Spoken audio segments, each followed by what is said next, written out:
And it just, like I said, I'm sorry, it just allows for more accurate and efficient reviews.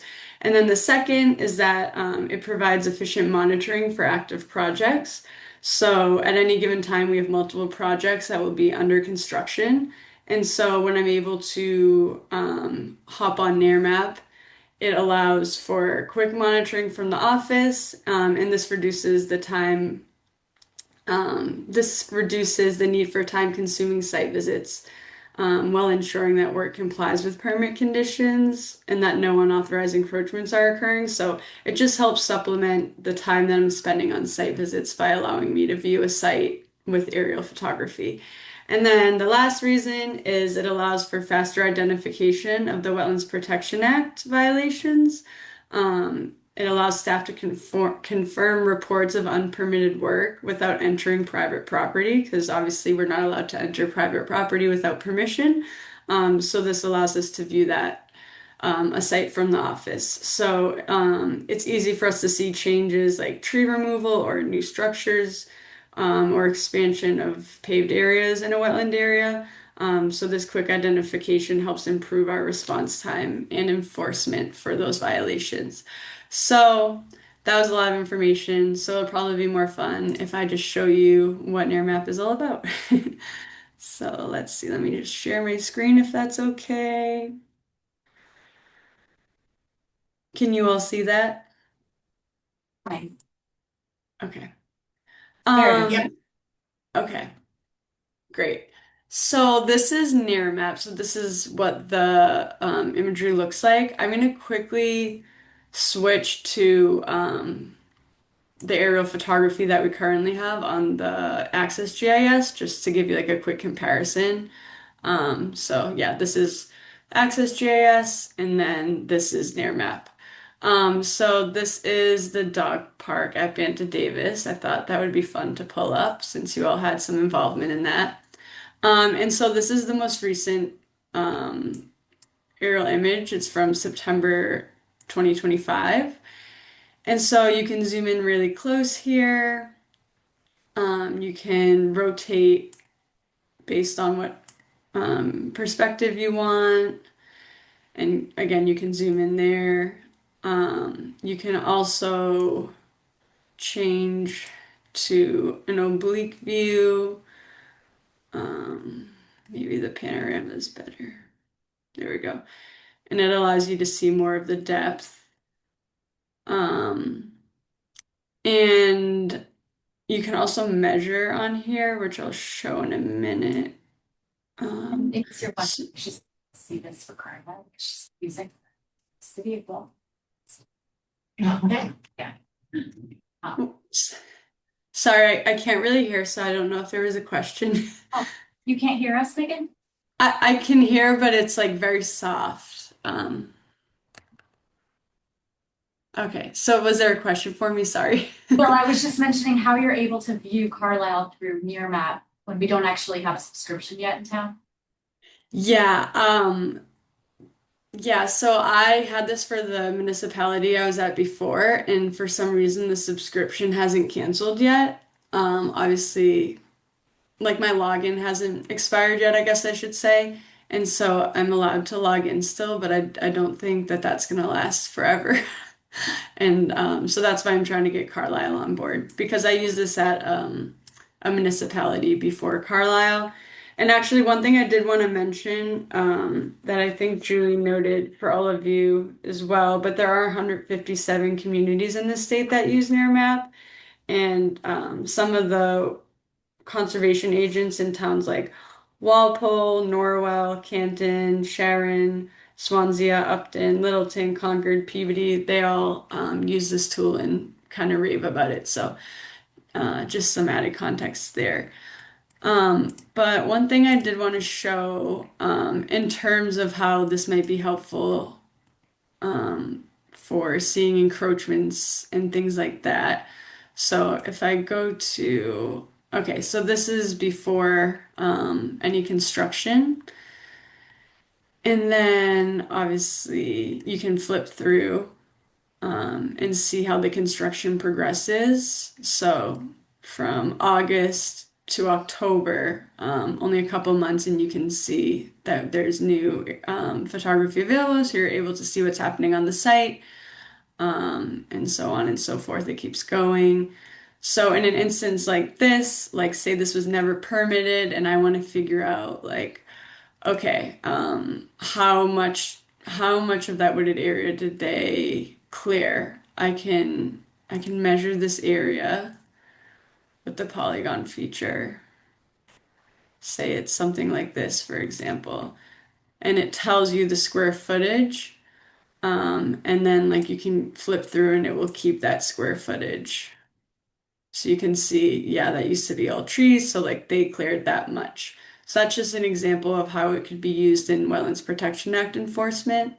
And then another really cool feature is that you can do a split view. So you can see, um, yeah, okay. So that's kind of cool to me. I don't know. And then here's another mirror view if you wanted to see, um, compare what it was like before and after. And you can take a snapshot of this, and when you take a snapshot, it just downloads this split view imagery. Um, so yeah, if anyone has any questions, that's kind of my pitch. It has a lot of great tools on here for measuring. You can measure buildings, a lot of different views. Like I said, the oblique and the panorama are really cool. And the frequency of the flyer, it's like a few times a year. Next year, Hmm. this is every couple of years, it's a much lower resolution. It looked like it was more, actually. Megan, can you go back to the click on the dates that the photographs were taken? Yeah, sure. Let me go to my full view. Looked like it So from August, oh, here we go. for every, They promise 1 to 3 times a year, okay, so. It may end up being more than that sometimes, or, yeah, so it's 5 and yeah, 25, 4 and 24, or 6 and 24. and they don't, it looks like they don't do it in the winter. They do it in the fall. Yeah. This one has a March one, but it's leafed out then. So is March when they get them no leaf? Let's see if we can get that leaf off. Yeah. Yes. So, I mean, it's supplemental because a lot of the flyers that we have access to do it during the off season on purpose, right? So it's- Yeah, Um, so I'm happy to answer. I used this, like I said, at a previous municipality, so I'm fairly familiar with a lot of the different tools that are available. So if anyone has any questions or like wants to see anything, just let me know. I just really like the high resolution on here, and again, how often they do the aerial photography. It's very helpful. It's been very helpful for me in the past, and especially with violations and my primary reviews. It's been great. So the main benefit is just the frequency of how often they're flying through the year to track changes. And Yeah. this is basically the same as Google Earth for the most part in terms of functionality. It's just a question of frequency. Yeah, I would say the frequency, the high resolution, and also that you're able to accurately determine like square footage. And if you're looking at a building, you can measure the height and it gives you an accurate measurement when you're using Yeah, the tool, which is actually really cool. yeah, be Seems curious. to have So more. what's the cost for it? Sorry. So let's see. So Price. the quote is for 8,300 annually for a private subscription. And then there's unlimited users. So like anyone, any staff in Carlisle, any department could get a username and would be able to use this for their department work. So is it strictly just a one-time user or one user price? Doesn't matter if it's government or private or commercial or whatever. Um, I forget. I don't know if you remember, Julie. That might be a government So this is offer. I think it's a private government rate. And it's not like this would not be a publicly accessible tool. We would integrate Yeah. it with, the tools we have currently, but it would only be available to staff. If they do have a public interfacing one, but the resolution is much lower.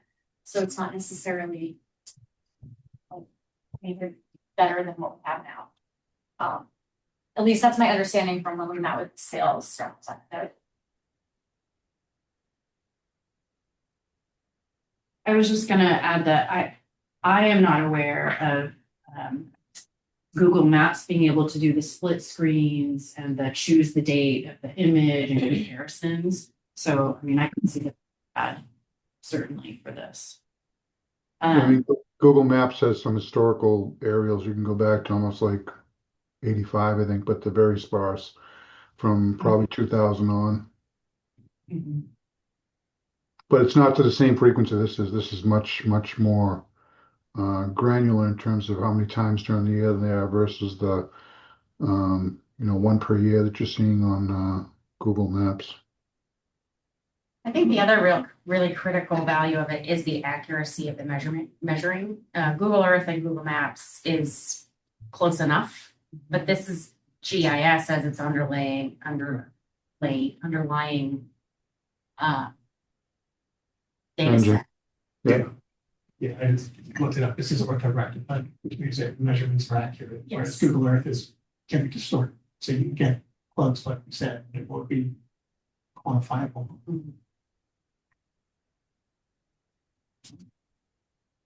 I think the only like question maybe that came up for me was, with a tool like this, should residents have any concern about, town activism and now aerial, spying on what people are doing on their private property? Like, I don't know, that's putting it in very stark terms, but I can It's already imagine. there to a certain extent, Well, I mean, it's publicly available information. right? Plus, we could pop up a drone and send it over and not even show.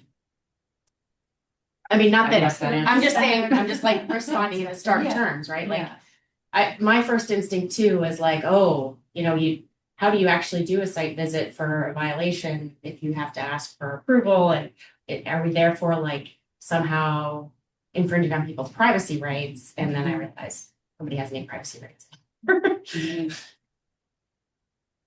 So can this be integrated with Access GIS at all? Yes, it can. So that would be again, like we have staff logins to Access GIS, so it would be integrated on the private side. And actually that would be one of the helpful things about it, because then we could overlay all of our other GIS layers. Right, that's what I'm getting to in terms of That's my understanding. Yeah. Yeah, the increased accuracy and other aspects of it. So we already have a lot of the information that we're using populated in the Access GIS, and to have this more detailed because of the sharpness of the graphics and such would probably be very helpful along with the measurement aspect of it.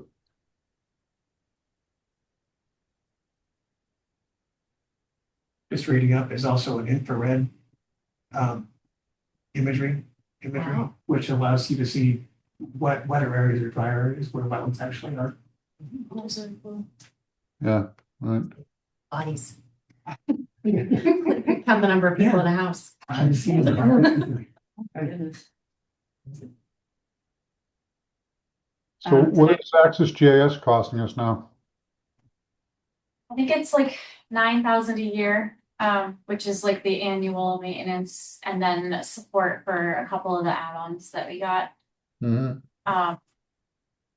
And so the request for this would be, this was kind of identified it was identified in the GIS strategic plan and in that like projection of how we might spend the money that we got from town meeting a few years ago.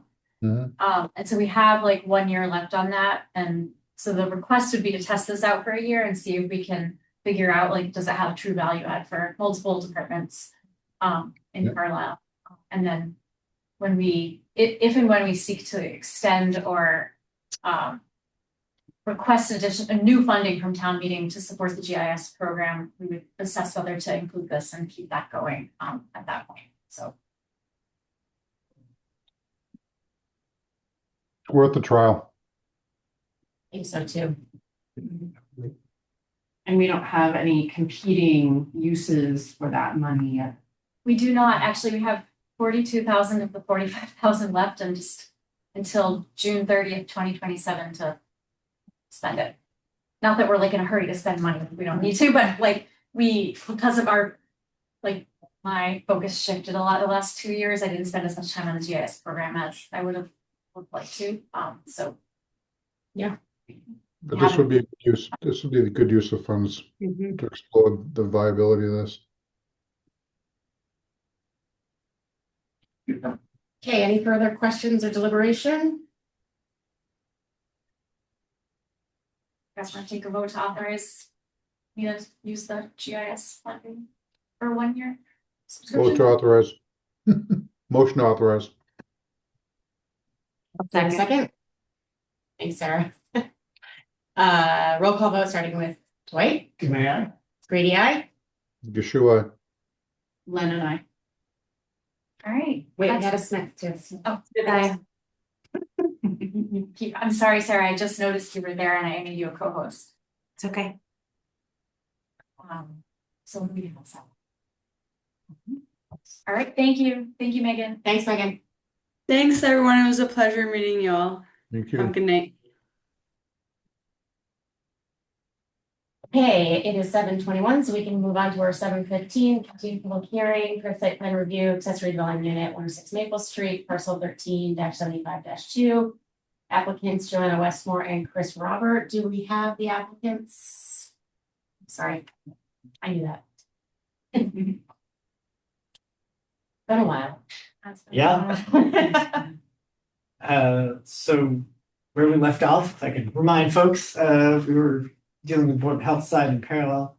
That was going a bit more contentious than I would have liked, but basically I hired Stamsky and McNary to redesign the septic. They'd done the original when the house was first built before we purchased it, so it seemed like that made sense. I also knew they did some work for the town, so I thought that would go smoothly. Foolish me. We drained and remeasured the septic and it came out 10 gallons short. So we asked for an exception on the 10 gallons and they said, well, you're using a garbage disposal exception as well, so we can't give you two exceptions. So I said, well, how do we get rid of the garbage disposal? And they said, no, because you've already had it and used it, so we're not going to do that. Okay, fine. So then I started looking at, I gave up on that, said, okay, we're going to have to get a bigger tank. Started pricing that. That put us in the industrial tank range. So we can no longer get it has to be a commercial tank, not a residential. So we started pricing that out. And then we thought that would be in the clear. And then the Board of Health let Stamsky and McNary know that, oh, we need to call the leach field into question, because even though the leach field was oversized and should have supported it fine, because we ever had a garbage grinder, apparently that space cannot be used ever again. So we are literally digging up the entire leach field to replace it with the exact same leach field, the exact same size, in the exact same spot. But it has to be a new one because once there was a garbage grinder. Now, of course, every time there's a back and forth between the Board of Health and Stamsky and McNary, I'm ringing up a $75 bill because they have to talk to each other. So this has been an insanely iterative process. So I called without them and tried to get some sanity from the Board of Health. And all I was told is, well, we tell everyone they should start here at the Board of Health. And I said, that sounds great, but when you say you tell everyone, what method do you use? Is there a poster I'm missing when I walk into town hall that I'm supposed to start here? Do you take an ad out in Mosquito? Where do you tell everyone? Or is this just sort of something you tell yourselves when we're halfway through the process and it's already too late for me to start here? So be it. That was just me venting a little bit. Sorry. So in the end, we delivered a plan with a slightly oversized tank, the exact same pump house, and the exact same leach field, except it will be new and redone in the exact same place. And as one final insult, instead of the $500 revised septic plan, they made me pay $1,600 new septic plan because too much had changed. So all in all, I spent $2,000 on getting a professional architect to architect the ADU that you guys saw. And I've spent $10,000 just trying to get the septic straight. Just to use the leach field I already had, except that I have to dig it up and replace it. The whole unit's probably gonna cost about $200,000 to build, and the septic's gonna run me 60 to 80 on top of that project. I mean, we could have had 10 kids in the house and never touched the septic, but apparently this ADU has really caused that to happen. So the new plan we're submitting is not asking for an exception or anything in any way, so we expect that one will be approved, but I was hoping it was gonna be done before this meeting. But it was submitted earlier this week with the change in fee. I don't think they've actually looked at it yet, although I did drop off the check earlier this week when I bumped into Julie. I, again, hoping that that one's just gonna get approved because we did everything they asked, but I don't have the approval in hand today. Yeah, apologies, but that's what I've been going through for the last 6 months since you've seen me. I think you had more than last. Yeah, probably. Probably. I'm so sorry. I mean, I've got 2 kids under 3 as well, so they contribute to the hair. Okay, so what we have in front of us is a draft decision. And I think we initially made this draft decision April or May, and then updated it when the bylaw was approved by town meeting, and then we updated it recently just to make sure we had all the correct information. And then we added a condition. So let me screen share it. All right.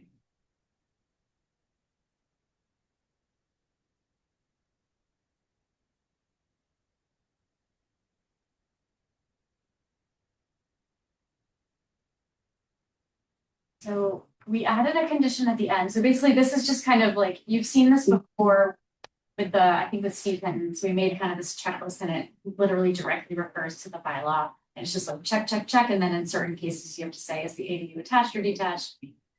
So we did that. And then I consulted with town council and I actually talked to Linda and we agreed on a condition that says, the applicant shall satisfy the requirements of the Board of Health and shall obtain all other necessary approvals, and that would be prior to issuance of a building permit. So if you guys feel ready, the decision is ready. Anyone have any questions, thoughts, comments?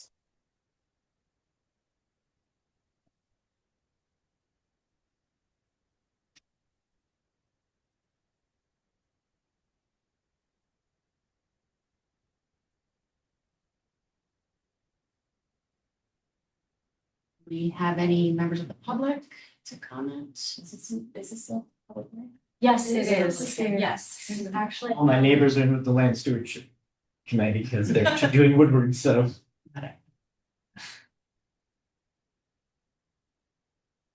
No. No. So let me just. It's actually nobody from the public. So it's good. Okay. That's special. Yeah, it's good refreshing. Those aren't popular now that MBTA is done.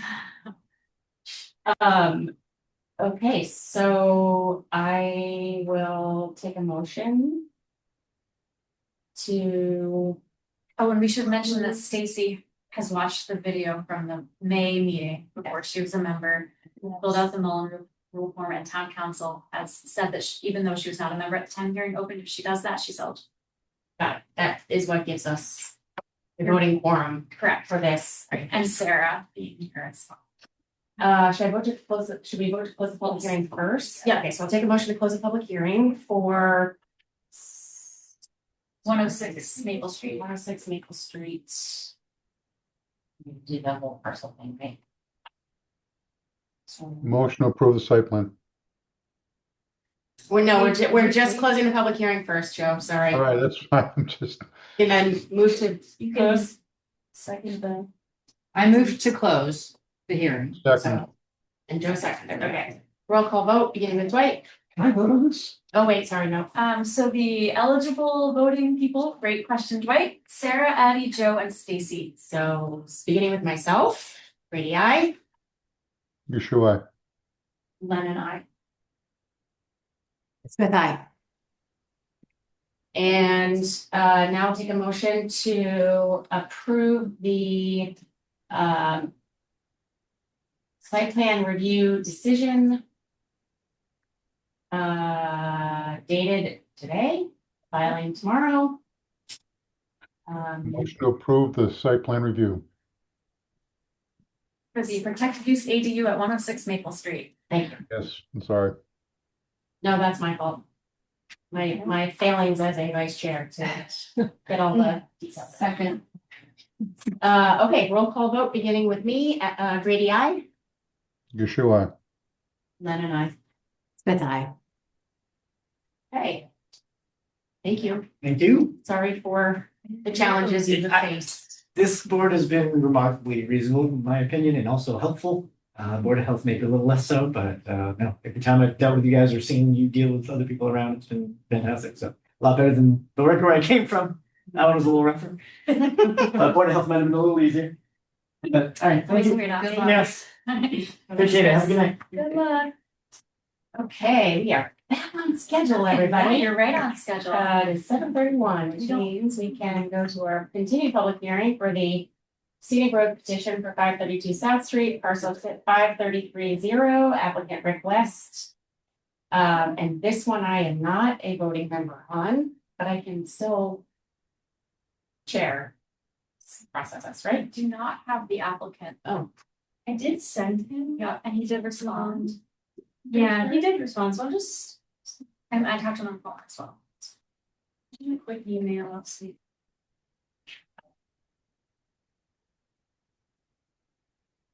Or something else.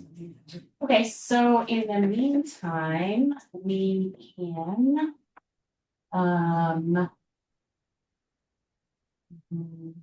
We do minutes. Minutes. Do the minutes of 12:08. Yes, is that the last time? Ah, no, so just meeting. So it's gonna be Zoom.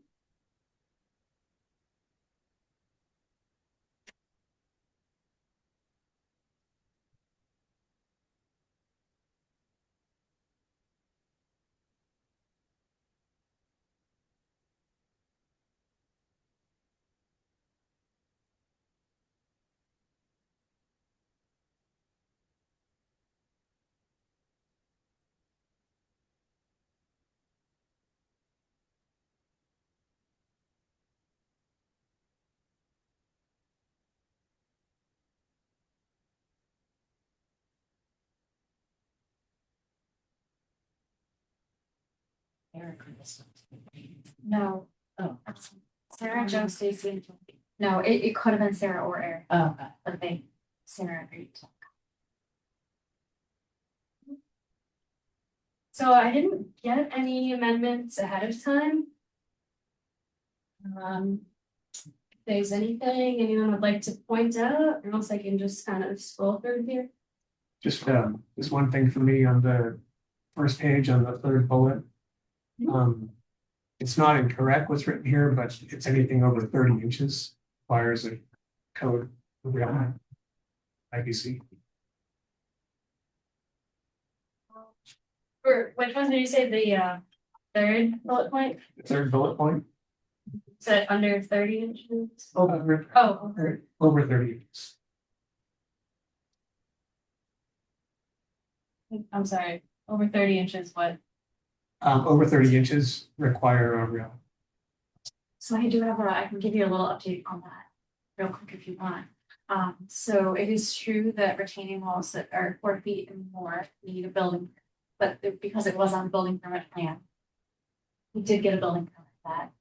And then they only require a guardrail when they're for public access. So if it's in a private backyard, they don't require it. Just something to think about for when they come back. March. So. And that from the building inspector. It's from actually the prior building inspector. Second prior building inspector. Yeah, they conferred. They both agreed or they both said the same thing and then they conferred. Yeah. So yes.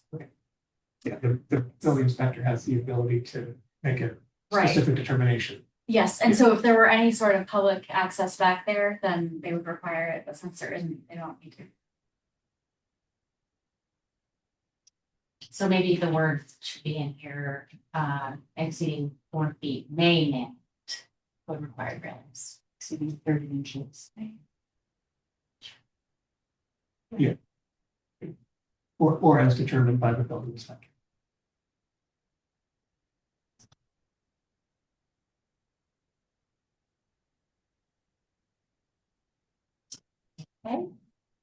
I have one thing on page 2.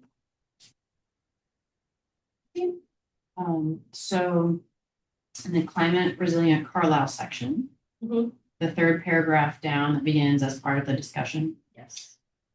So the second to last sentence says, therefore, to address this gap, Ryan, the town engineer, has agreed to collaborate. I was Oh, like, yeah. Ryan, the town engineer. So Funny, is because that I'm meant, town engineer, but Ryan right. and the town engineer? But we don't have a town engineer. right, I was like, who's the engineer? So if that was probably just meant to refer to Ryan. In-house engineer? TA. Not in-house. Oh, probably like the project engineer. Yeah, Yeah, because like they would definitely want the project engineer help with the application and have a role in project management and oversight. Just, but yeah. like that and go back and maybe listen to it. Yeah, just to clarify for myself. Anyways. Moving on to the third page.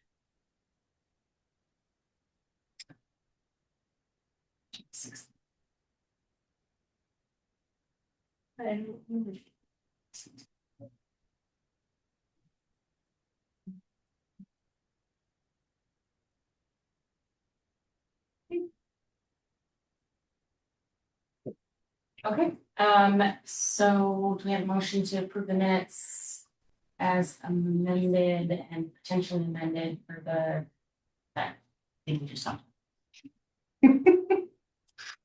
So moved. You're right. Second, We will call vote, starting with White, may I? Brady, aye. Sure. Lennon, aye. But I. Right. Well, so we should decide how long we're holding on, because we got Sarah on for this. Well, let's give till 7:45. It's 15 minutes reasonable. We'll defer to Sarah. Are you okay, Sarah, to wait till 7:45? Okay. You do have an invoice. Yeah, from Mitch. That's for East Side Drive. Yeah, Sorry. I'll just pull it up right now. Yep, it is Eastern Drive. So there's the civil engineering review. 2 actually.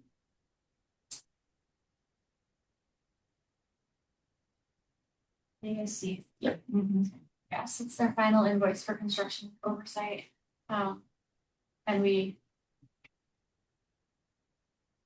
I had a lot of back and forth emails with them to make sure that they were actually not just confirming that the as-built reflected the conditions on the ground, but that the conditions on the ground and the as-built matched the approved plan, which isn't that the point?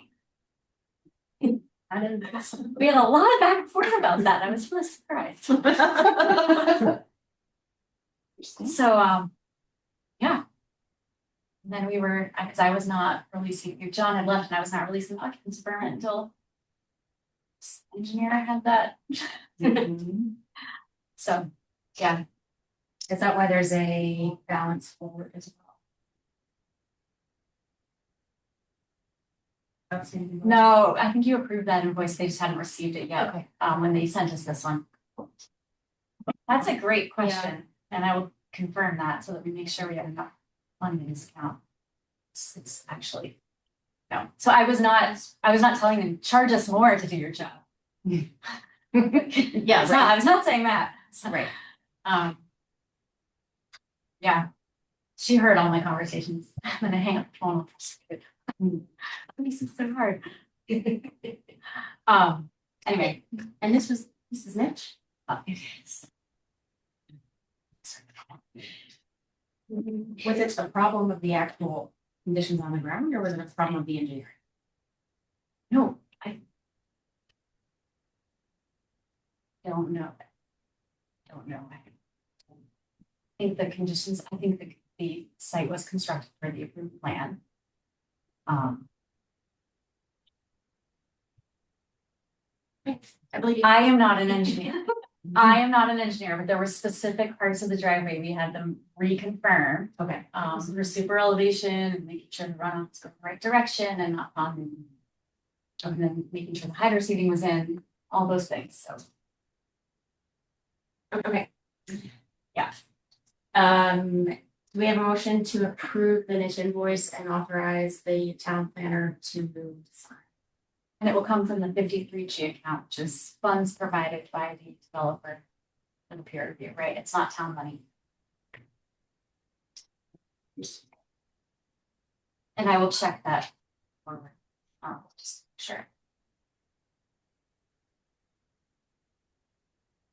Anybody want to make a motion?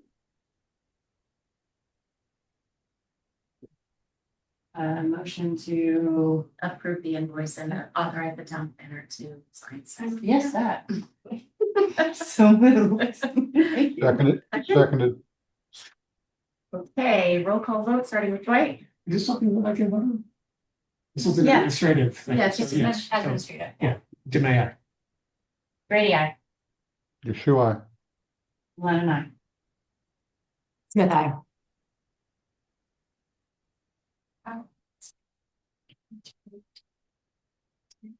Oh, I don't know.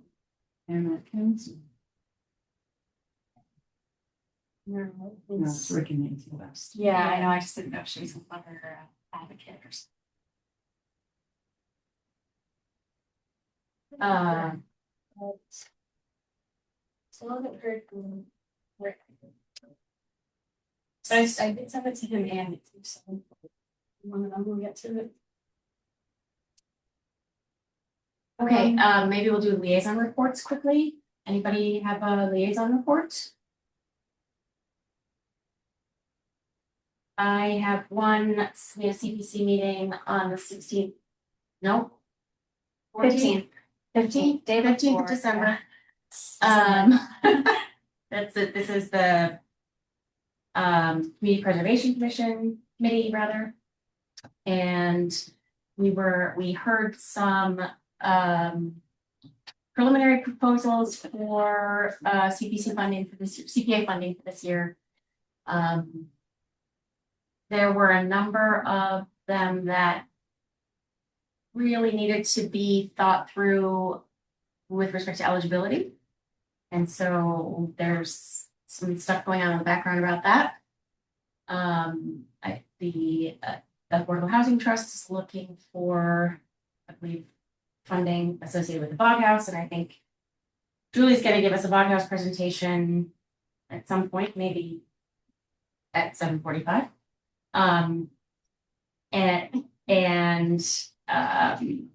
For Dwight and maybe others who aren't familiar with the process, basically what happens is the CPC consists of representatives from the various town boards as well as some community representatives that kind of review CPA grant proposals for eligibility, for availability of funds, for consistency with town goals, and then sort of help the applicants put their application together. The CPC then effectively kind of endorses the proposals, and then they go to town meeting for a vote. Sometimes in the past that has been like a one vote on a whole slate of them. Other times they've been sort of broken down into different votes. So yeah. We will have more on that in another month. How many applications? I don't know that we've actually gotten, the applications are due, I believe the the 23rd. I should. Sorry. We have a meeting on the 20th. Applications are due February.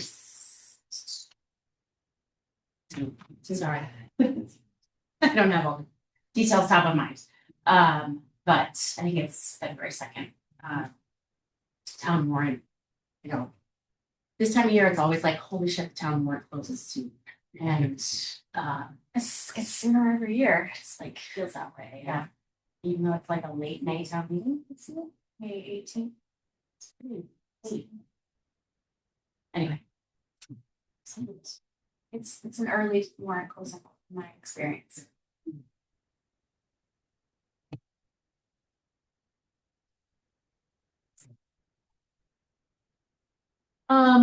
Okay, so any other Joe or Sarah liaison reports? No. Okay. Do we have our opponent? Are you able to hold, well, this is a public hearing, yeah. Are you able to hold it without the applicant? Just You could, without them, you could discuss the project without them, but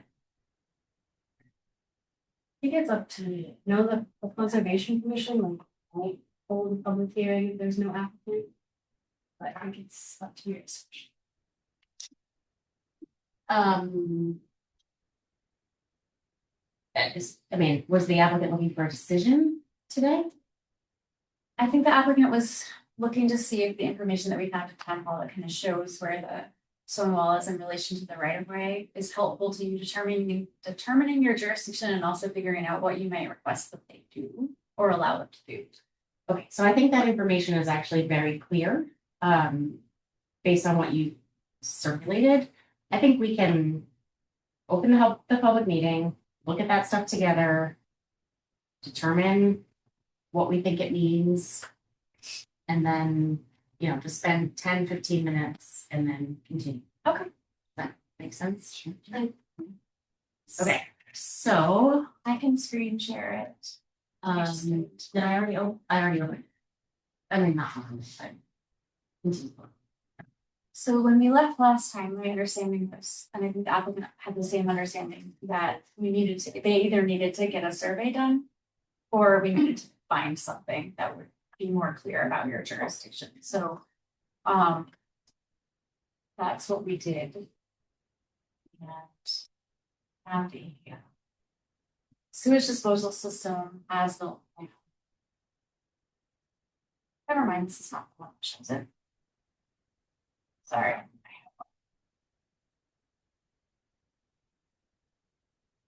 Yeah.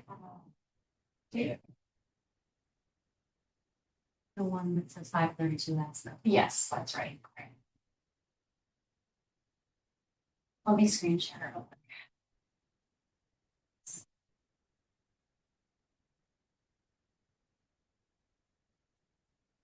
You can see down here.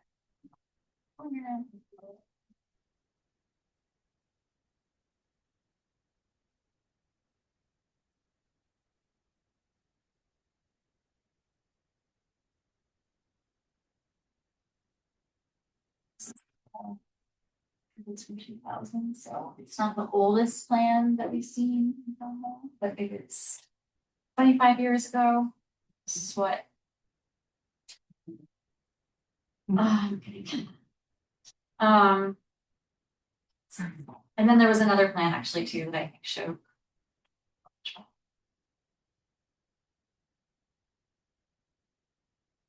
I think there was some, yeah, I think this had.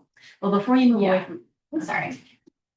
just on this, can you show us where South Street is? Yeah, so It's this would not be, super clear right well, now, but yeah, the way to tell really is the stone wall. So this would be South Street here, and then the property line is here, and then see parts of the tails of the stone wall. And I don't know if it's still configured this way. Exactly, but. Looks like it's mostly tails. and again, the drawing is of one rock per segment, right? And from the photos, it's not exactly. Right. Yeah, and actually this one here from the building department kind of shows a similar configuration and a similar amount of the wall being right away. So that's prior information that we found.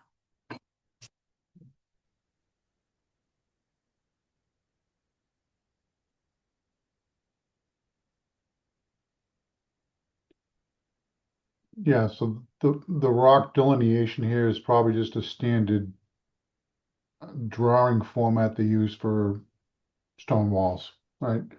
Right, yeah. It's not truly representative of large and small stones, et cetera. It's just a probably a standard representation of a field stone wall.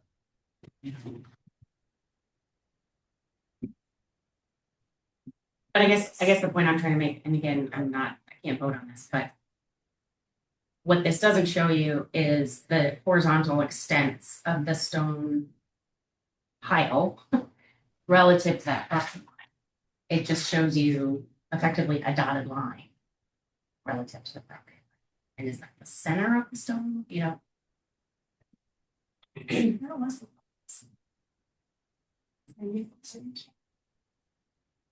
Landscape. It's much. And then tree and Oh, rock wall. Sorry.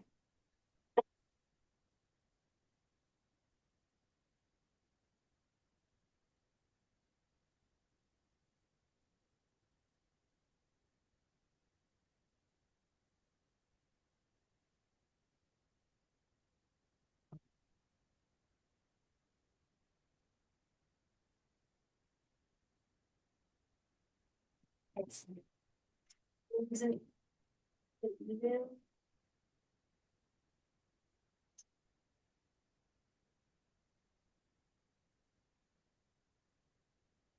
says 5 to South Street tree removal. And it's just an email write up of what they want.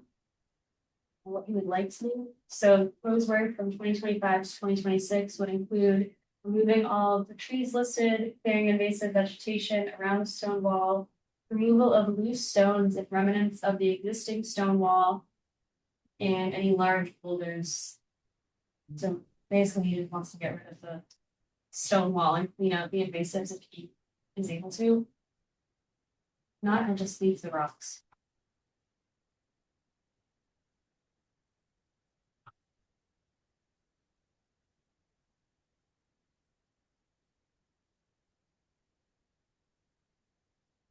And it's the basic idea that we have jurisdiction over those tails only. I think so, and if the plan is scalable, determine.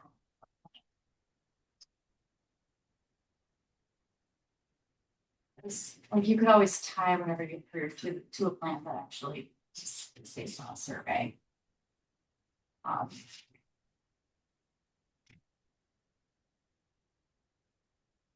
He's not interested in paying for a new survey to be done, so like if this isn't adequate information for you, I think he intends to withdraw. I did speak to him. And just kind of not do anything.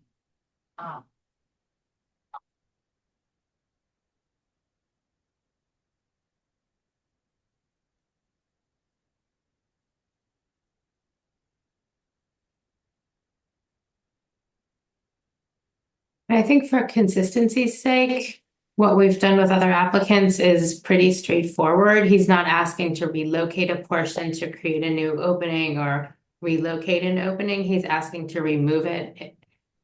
And so it feels like, again, just to be consistent with how we've looked at other applications of this sort, if his intent is to move it, I would feel like we could permit him to remove the portion that is on his property if we are sure that that's the case, which it sort of seems like it is.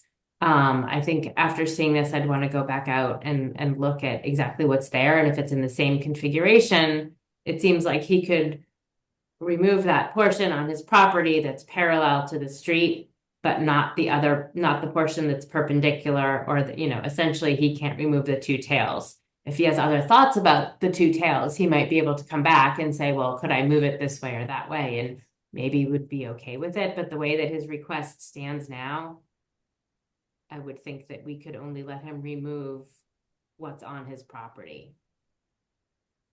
Well, and I guess my question is,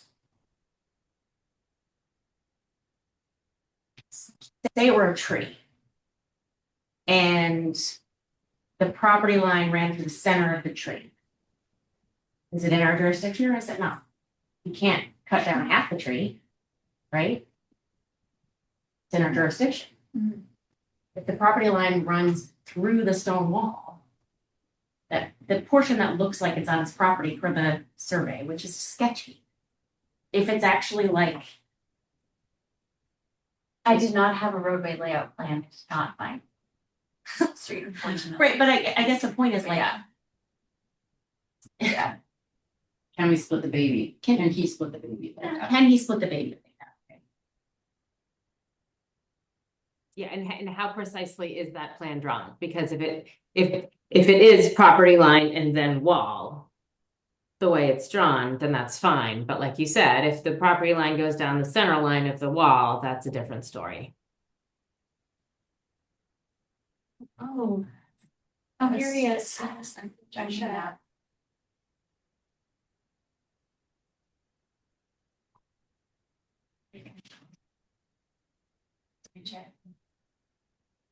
Hi, Rhett. Thanks for joining. You're muted. Oh, there you go. I am so sorry. One of those days at work and I came home and just completely crashed and just completely slipped my mind. I am so terribly sorry. Hi, Rick. My name's Addie Grady. I'm chairing tonight in Sarah's stead because she is sick, though she is on. She's a voting member and I'm not tonight for this application. So we actually began deliberations on this about 15 minutes ago. Sure. And I think the question that we are struggling with right at the moment is, given the information, you provided the information to him Yes. for these drawings. So given the information that we have, it's still not quite clear whether the property line, for the portion that runs parallel to the property line, whether it is all outside of the right of way, entirely, or if the property line runs through that stone wall to some extent, and I guess we can't really know that without a precise survey. But then there are also those tails that are pretty clearly within the right of way. And Sarah Chair Smith noted that for consistency's sake, we would have jurisdiction over the portions of it that are actually in the right of way, which are at least those tail pieces. And that we have allowed for the removal of stone wall in the right of way of a scenic road in the past, specifically if it's going to be relocated, but not sort of a permanent removal. So this is a little sticky of a situation for us. Okay. So at this juncture, what jurisdiction, just to be clear, you have jurisdiction over the pieces that are protruding out. And the portion that's not, that on this side would be closer to the house or the property line, that would be outside of your jurisdiction? Is that what I'm understanding, or am I? I think what I'm trying to say is that we don't know if it is or not without a precise survey, because it's, that's it's not exactly a surveyed stone wall for this drawing, right? The stone wall kind of markings on the plan that are shown is really just an informational marking. It's not a. This is stamped by a Yeah, surveyor. it's stamped. It is. Right, but I mean, it's not, there's no like measurements precisely of the stone wall. But it could be scale measured. Yeah, when I came to the board with this, I mean, this was supposed to be, just a landscaping project, and You know, when you start getting into surveys and staking and everything else, we're now into five figures, which is absolutely not my intention on this. So I don't really, I mean, I'm not going to go down the route of having full surveys done if, at this juncture, it just, that's not what this was intention. That was not the intention of the project. And I think asking somebody to do a five-figure project for a landscaping, simple landscaping, I think is asking a bit much. If you want to deny it at this juncture, I leave that right to you. But I'm not going to spend five figures to get that little stone wall, get somebody out there, survey, draw up drawings, get it stamped and so on, staked and so on and so forth. It's just too much money for what the value is at the end of the day. I don't think it would be five figures to just, it's, all you really need is to work off of this pre-existing stamp drawing and have somebody scale just that piece of it. But it's understandable that, you know. Even after that point, even to move it, as you just mentioned earlier, if I was to move it, I'd have to have it moved and rebuilt elsewhere. So by the time you get done with the full scope of everything, we are indeed talking a five-figure project just to take care of the wall, never mind the landscaping, the new plantings, so on and so forth. So it does indeed get into five figures when that was not the objective when I originally reached out. And I'm sorry that to be the case, but you know, that's the reality of the situation. And you have your reality as well. I mean, you have your situation. You have to, you know, deem what's appropriate for you and the town. And I'm sorry to say that, unfortunately, I don't think that aligns right now. And that's unfortunate because I was trying to do something to make things look nicer. And really right now, when you drive by, you look at it, does not look nice. And I don't think it's going to look nice later. So it's unfortunate. That's all. But I do appreciate you taking a look at it, and I'm sorry for having wasted your time with this. No, you haven't wasted our time. It's just, I mean, I look at this as very simple. You've got a stamped land surveyor's drawing with dimensions from your house to this property line, Mhm. at both corners that you could probably replicate fairly quickly, with 53 feet roughly and 55 feet to determine whether that wall is between those 2 points on one side or the other. I'm being very simple about this in terms of, you know, you've got a stamped land surveyor drawing with dimensions listed here to the property line from your house to determine whether the wall in question, in terms of whether it's on your property or not, could be determined. So am I misunderstanding, Joe, that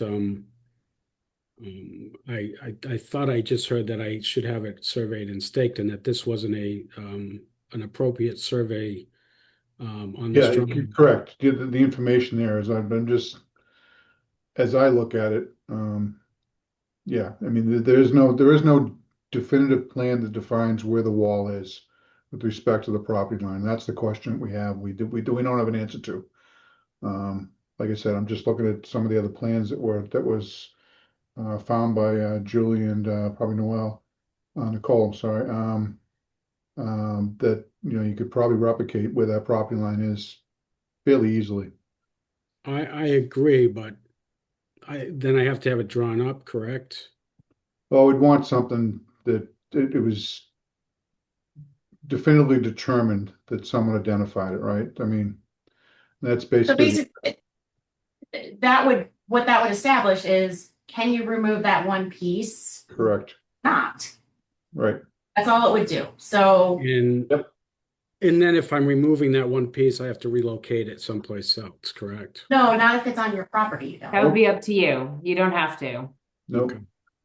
Yeah, so all of that wall that's on your property could be removed by you. You have the right to do that. But in Okay. all events, Those two tails have to those two stay. tails would need to stay. Correct, right. Okay. I'm not trying to convince you otherwise. I mean, I look at this as an engineer saying this should be fairly doable to me to figure it out, you know? I'm not, I mean, I'm a former architect, so I understand how to get to that point. Yep. Understood. But the cost of getting a professional out there to kind of start running tape measures, and I would guess that they would do more than tape measures. I'm guessing if you asked Stamsky and McNary to come out to do anything, they're going to come out with their tripods and they'll run the dimensions and so forth. I would suspect that to be the case. I mean, if anybody's going to stamp anything, they would do so, Yeah. doing it the proper way and not with tape measures off the corner of a building. I've been in situations where that's been called out and it didn't play out well. Yeah, no, I mean, when it comes down to it, it gets to a legal aspect, it's the land surveyor, not the engineer that takes precedent in terms of locating something here, you know. Right. All right. Well, I thank you all. I thank you very much. I'll consider what you stated here tonight. And I mean, if we decide to move forward with something, we have to submit for another hearing, I'll do so. But at this point in time, I think we'll kind of leave it as is. But I do thank you. And again, I do sincerely apologize for being tardy tonight. That was completely an oversight. Well, So I think if you close the hearing and you'd be making a determination basically that you're not approving what he has submitted to you, but that you're making a finding that if he does the things you just asked, you can remove that portion that's on his property as long as he leaves the tails, right? We could write something up for you. Otherwise, maybe he would need to withdraw. I think he would need. Right, like it's gotta be, can't just be left out there floating. Yeah. How do you withdraw? So he could Just withdraw, no, he it's like could withdraw without prejudice right now and move forward as you guys have suggested. And then if he needs to come back to you, he comes back to you. If he doesn't. I think that was what he was trying to say. I think that's what he was saying. If he decides another time, he will apply again. But he needs to officially withdraw, otherwise we have to make an official determination. Yeah, right. There's gotta be some sort of action on this application. I would think. okay.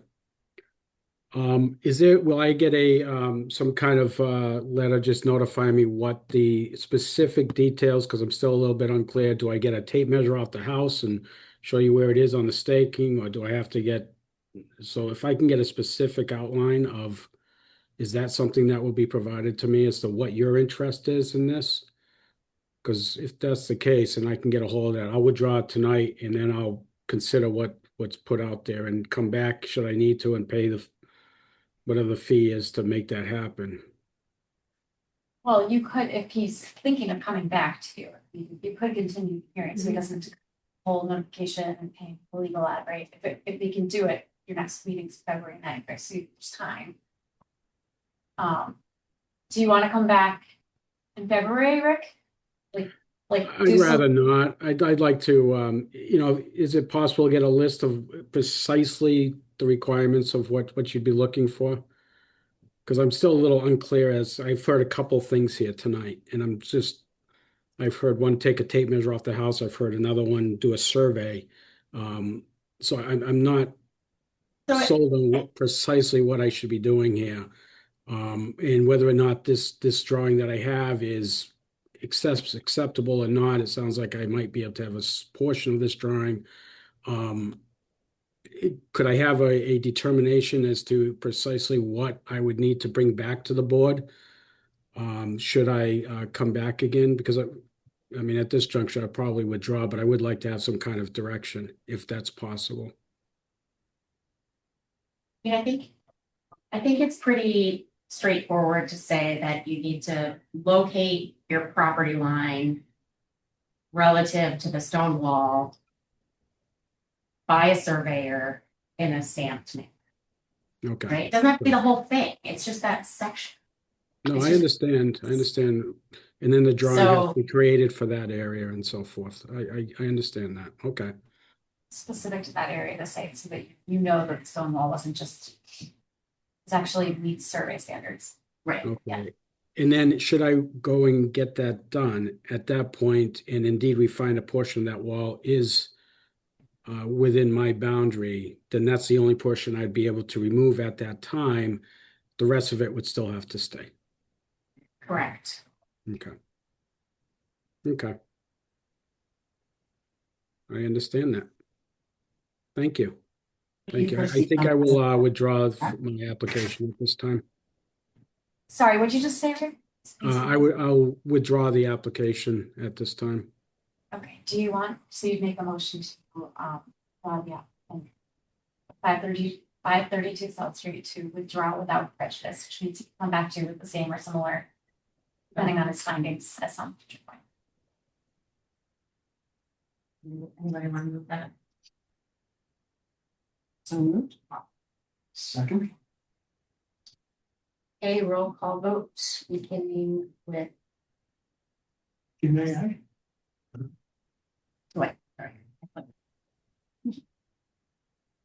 I can't vote. Oh, sorry, guess you are. Len and I. Bye-bye. Okay, thanks, Rick. Thank you very much. I appreciate it. Thank Take Thank you, care. Have a Rick. nice evening. You too. And goodbye. You have to have councils. Just make it. Post. I'm gonna sign off and go to bed. Sorry. Thank you, Addie. Feel better. Thanks.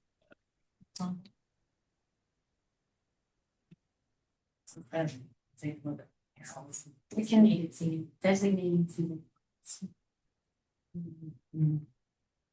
That's like plans. Okay. All right, so now that concludes our public hearings sections for the evening. And we're moving on to a zoning discussion with town council for Julie's request. Yeah, and the board's request. And the board's in November. I just wasn't here. You just weren't there. Yeah. So, hi, Ethan. Hi, Julie. Hi. Good evening. So I'll just give a little recap, I guess. So in November, after town meeting, when you guys met, you talked about continuing their efforts regarding multifamily housing. And then and at that time, there was some discussion about like wanting to move forward strategically and to be efficient, right? And to not create zoning that then like can't happen for all these various reasons, like kind of like what we did last year.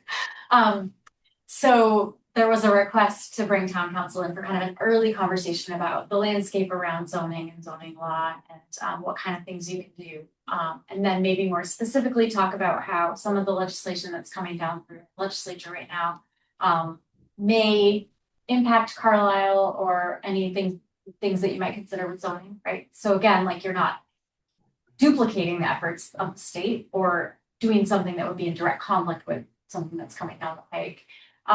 And then if you had any specific questions regarding what you kind of landed on in December was revisiting the residential open space community bylaw in a way that like clusters a little bit more, maybe applicable to a smaller tract area, may allow for density bonuses and would include some of the things you guys talked about last year, but also like not just multifamily, right? So like clusters of single family, things like that, and do it and allow that by special permit, which is the mechanism that ROSC is allowed currently, and gives you guys leverage and a little more leverage than site plan review, and maybe like an easier kind of thing for town meeting to set.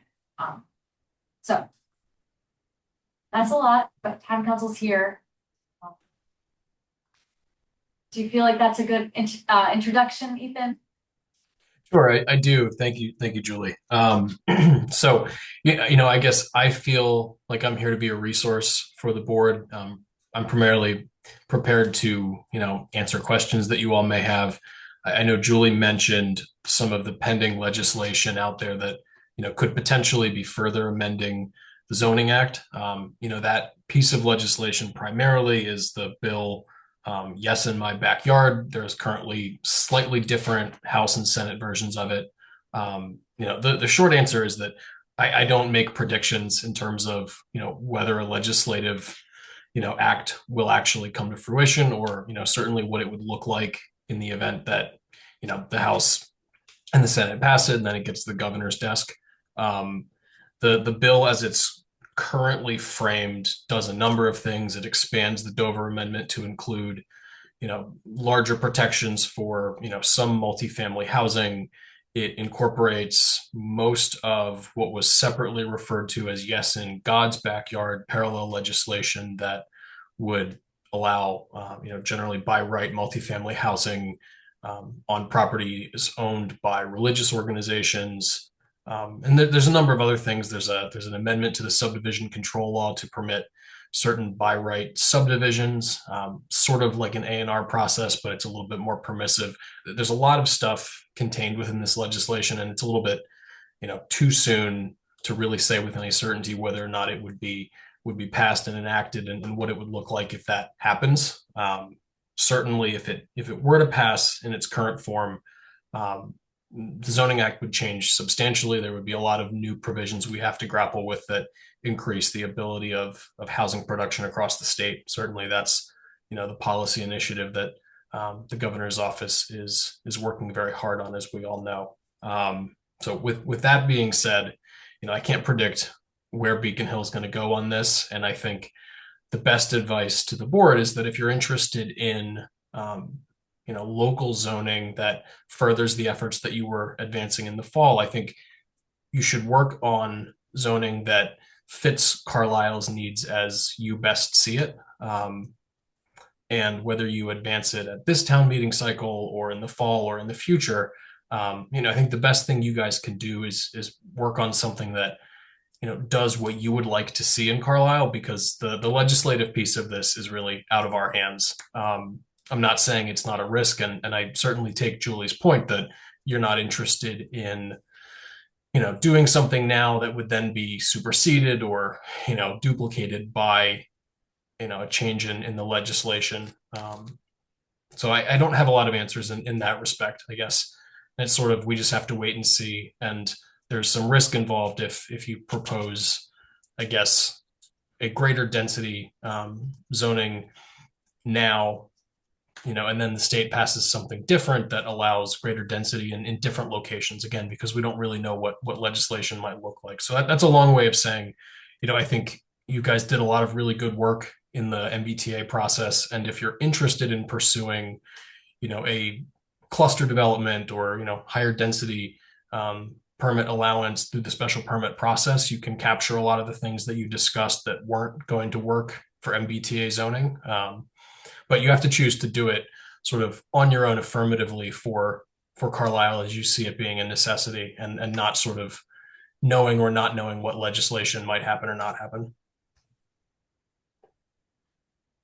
I'm sorry if that's sort of a lot of fluff, but without knowing where the legislation is going to go, I can't really say enough about whether your efforts would be validly put forth at the moment, or whether there's any risk of sort of duplicative or inconsistent legislation in the future. Is it possible to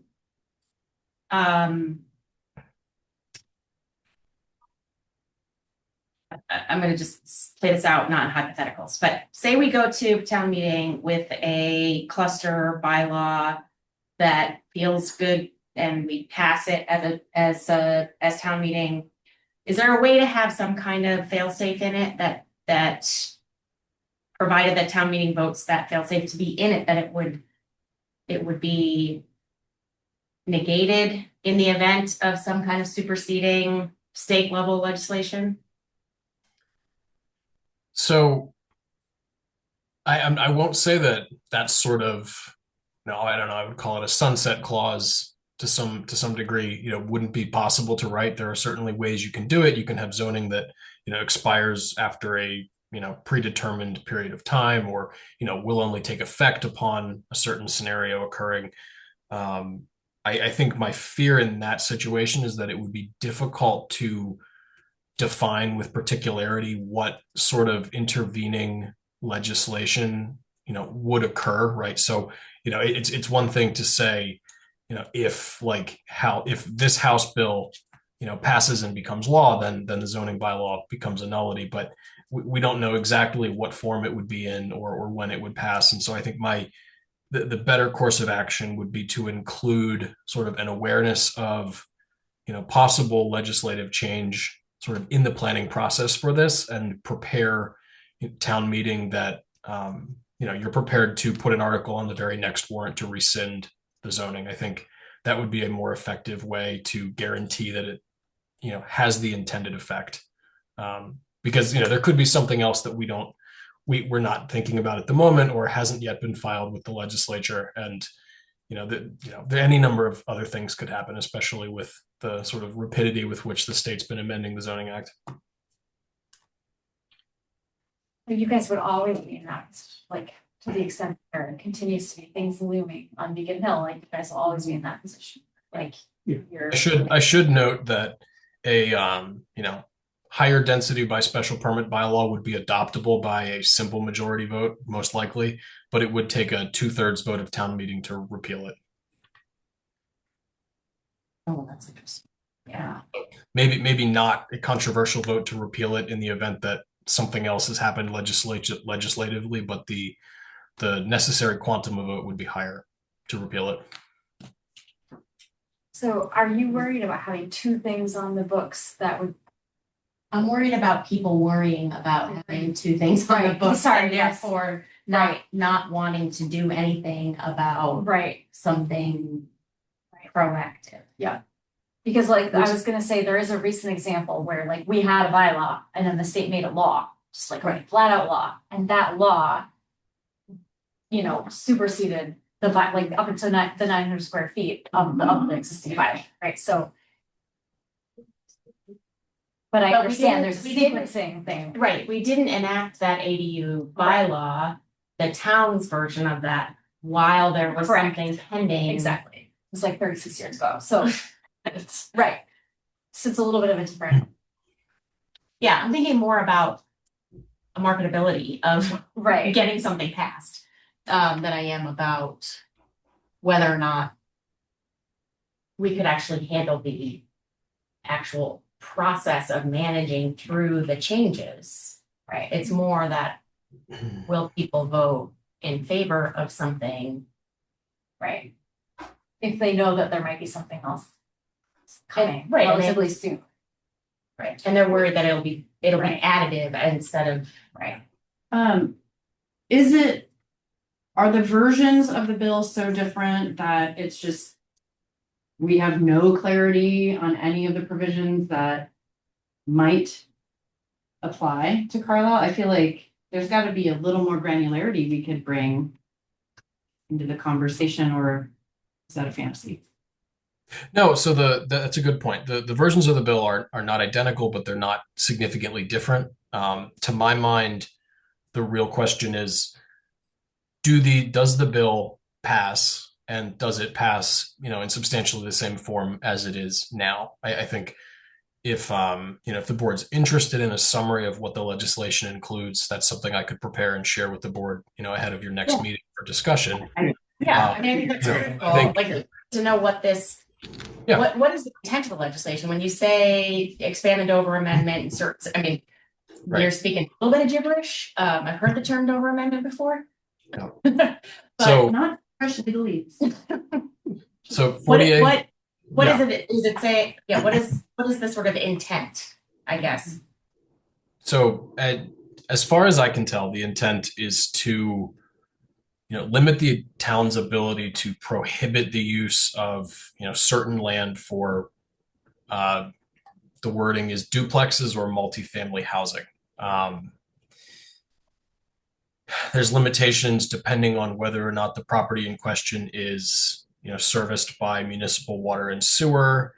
And I believe in some cases, the legislation speaks to whether or not the land is within a half mile of a transit station. So the transit station components of this probably, would not readily apply in Carlisle, but there probably are pieces of land. And again, because you're not served by water and sewer, where the legislation would allow the construction of up to 3 dwelling units on lots zoned for residential use as of right. It's very broad drafting at this point in time. my read of it is that, we're trying to allow, 3-family construction on a significant amount of land. I mentioned that there's a portion of this legislation which allows for what they call by right subdivisions. It's an amendment to the subdivision control law that sort of, it reads like an A&R plan or an A&R division, but it limits the frontage requirement to 20 feet and provides that no lots created shall be greater than 10,000 square feet. This seems to be something that's intended to pair with these additional exemptions, which would be added to 40A Section 3, so that if you have land and you have, 30,000 square feet, you can create, 3 10,000 square foot lots without going through the A&R process, which, can be limited by what the town's zoning bylaw requires for frontage. And so here, if you have 20 feet, a lot that's 20 feet wide and 200 feet long or 100 feet long, you can get 3 lots out of it as long as you have this minimal amount of frontage. There's a few other things in here, one of which would require the town to prepare a housing production plan, submit it to HLC, and in that plan, the town would have to identify, what its housing needs are and whether or not its current zoning is adequate to meet the municipality's needs. There's then a drafted obligation for the town to actually amend its zoning consistent with the identified needs in the housing production plan. To my mind, that feels like a bit of an overreach, but if the legislature has done far more confusing things in recent years, in my opinion, anyway. So this is sort of why I can't really speak intelligently on what could happen, because some of this stuff seems to be too broad, maybe to be palatable to,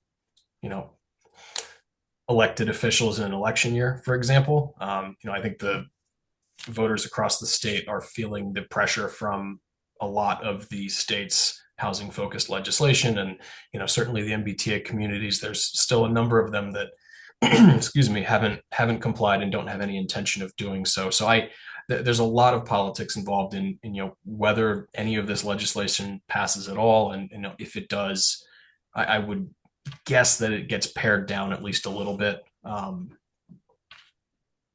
But again, it's really hard to say, and so I can certainly provide a written summary of what the changes would be. It does include, as I mentioned, a provision to allow for land owned by religious organizations to build multifamily housing as long as 20% of the housing units are affordable.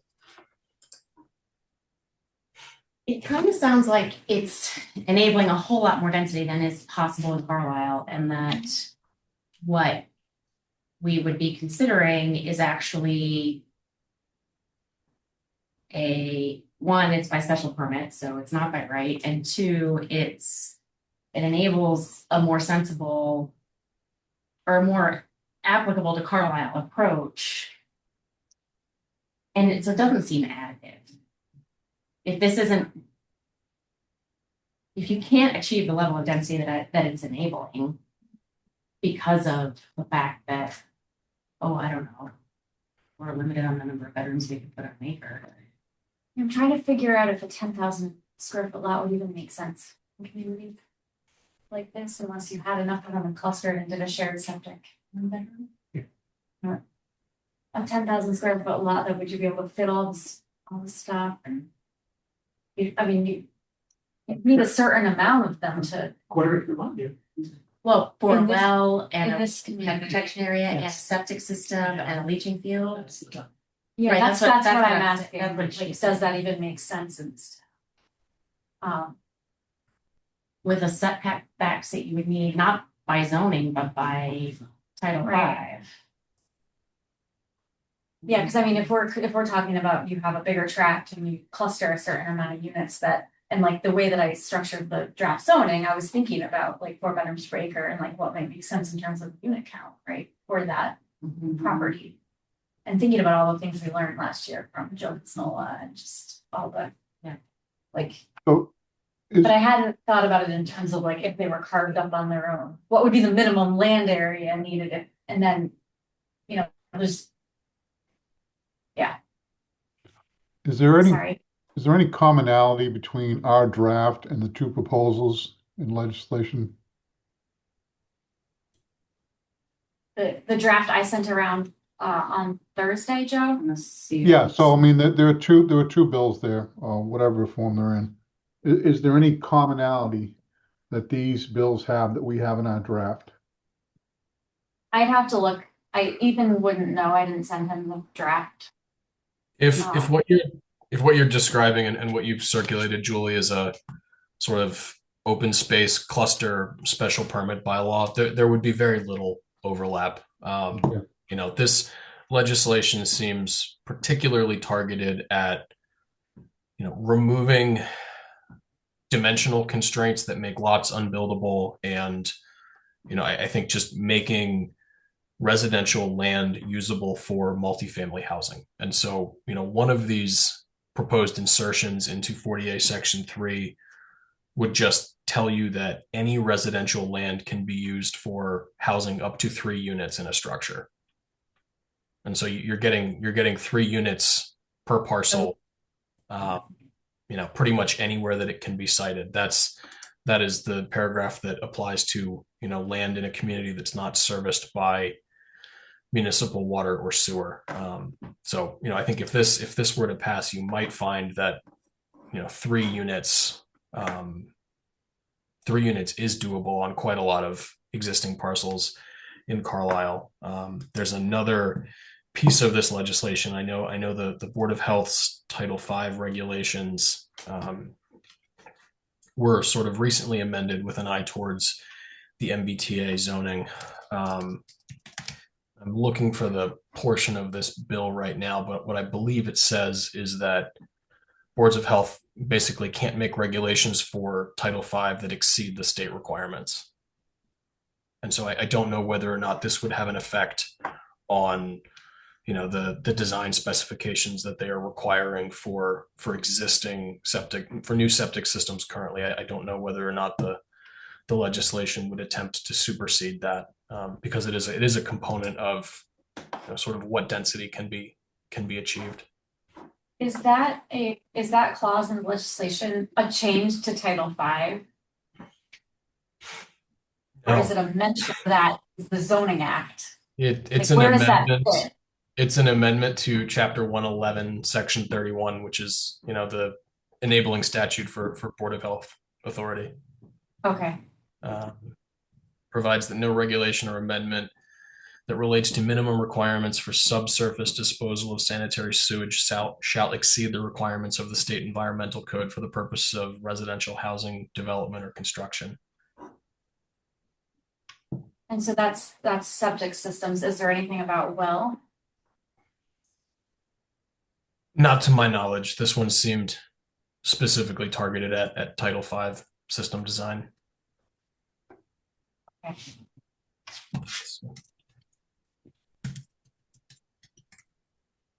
It's only going to be a matter of time before they go back. They go after that and try and rewrite that. Title V. Do you have a sense, Ethan, of like if it's still in two versions right now?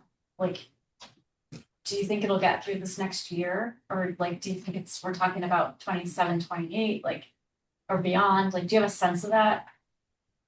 You know, unfortunately, Julie, I really don't. I'm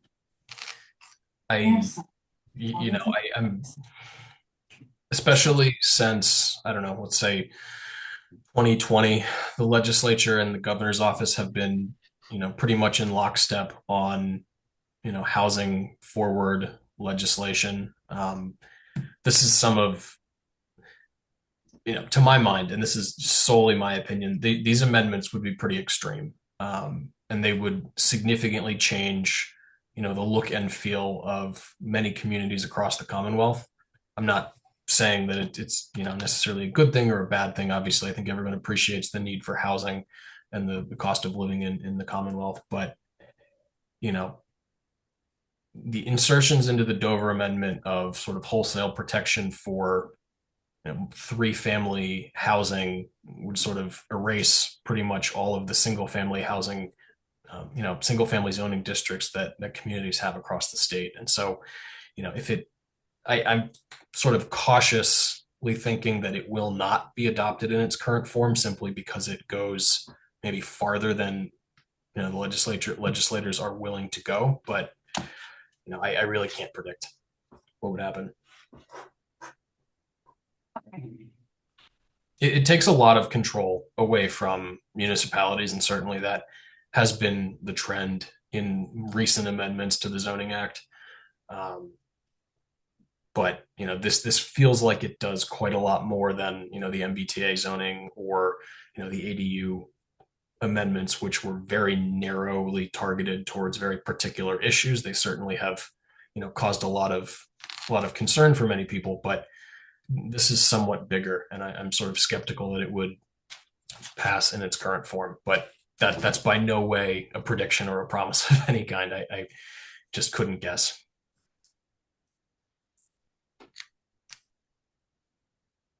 So it sounds like it could enable scattered site zoning everywhere. Meaning our MBTA communities scattered site thing. The 3 units, The 3 on units 2 on acres. 2 acres, potentially with 100 new. What the number is? What's the number of gallons per bedroom per day? 110 and 10. 110. Yeah. Right. Guess I blocked that out. But what we're talking about is larger parcels, clustering, creating open space. Feels different enough to keep that it's worth to keep going, I think. Yeah, I mean, we write Yeah. the zoning for what we want versus just waiting to see what the state forces. Right, and then options are good, like I've seen when developers have options, they'll do the thing that's written that the town wants more than the thing that might be a big fight, right? That's a little different. But options never experienced stuff. Guess it just depends on like how we write it and then what comes down the pike, like what that would enable on that same property, right? But it wouldn't be both. No, it would not be both, but would what we've written be attractive enough? I don't know that we can. We can't solve for that. We can't. We can't design to that. Correct, yeah. I think the bigger question is, will town meeting vote for something with this on the horizon? But I don't know. I think we owe it to ourselves, work that we put in to try.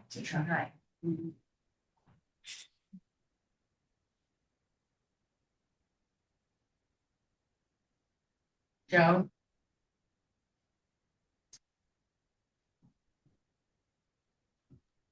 No, I agree. There's a lot of work that's been put in this, and given the traction we probably have now with it, sooner rather than later is probably a better option.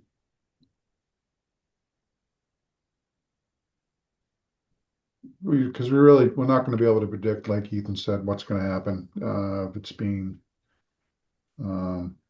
what's being pushed forward and being too broad and overreaching. It's probably correct that there isn't going to be an appetite for the elected officials right now, with re-election coming up and the like, with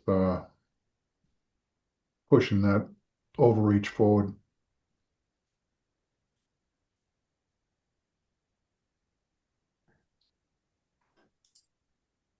Oh, okay. It sounds like I saw you guys nodding your heads, but it sounded like you guys were. Should we? What should our next steps be right now? I mean, I don't know that. Do we have further questions for Ethan? I mean, I do think it would be valuable to have a summary of what the proposed legislation contains and what the implications are for Carlisle. There's another sentence that I was looking for while we've been talking, and it's another paragraph that would be inserted into 48 section 3 that begins, no zoning ordinance or bylaw shall impose a minimum lot size on new residential developments, period. The paragraph continues, but as written, it would suggest that for residential uses we are prohibiting lot area minimums. An example of something that feels so extreme a shift from 100 years of zoning in Massachusetts that I question again the seriousness with which the legislature will consider this legislation, at least advancing it in its current form. But certainly not a promise in terms of what they could or might do. What would be the minimum even? Doesn't the state specify like a minimum that qualifies as a lot, like 5,000 square feet, 20 feet of frontage or something? It may end up being 10,000 square feet. That would be, what the by right subdivision portion of this legislation speaks to is 20 feet of frontage and no less than 10,000 square feet. It leaves in place the ability to impose other dimensional controls, so you can regulate setbacks and structure height. So what you're if all of this passed, what you would be able to do is limit massing and sort of density on a parcel to parcel basis, so that your building envelopes are constrained. But what they're trying to do is limit a municipality's ability to prevent housing development on the basis of use restrictions for multifamily and large, not even that large, but lot area minima that prevent smaller parcels from being built on. It's like pushing towards a form-based code, form-based zoning. Well, although there would still be the water and potable and septic that would apply. Right, of course. Right. So given that, we from a engineering perspective, a Title V perspective, there's a limit to what we can put on whatever, 10,000 square feet, 3 consecutive 10,000 square feet, it's so there's a physical constraint because of Title V that will control the density that they're seeking. Yeah, the bedrooms per acre still would apply, because that's state Title V regulation, not So then you're getting 1 bedroom on a 10,000. on a 10,000.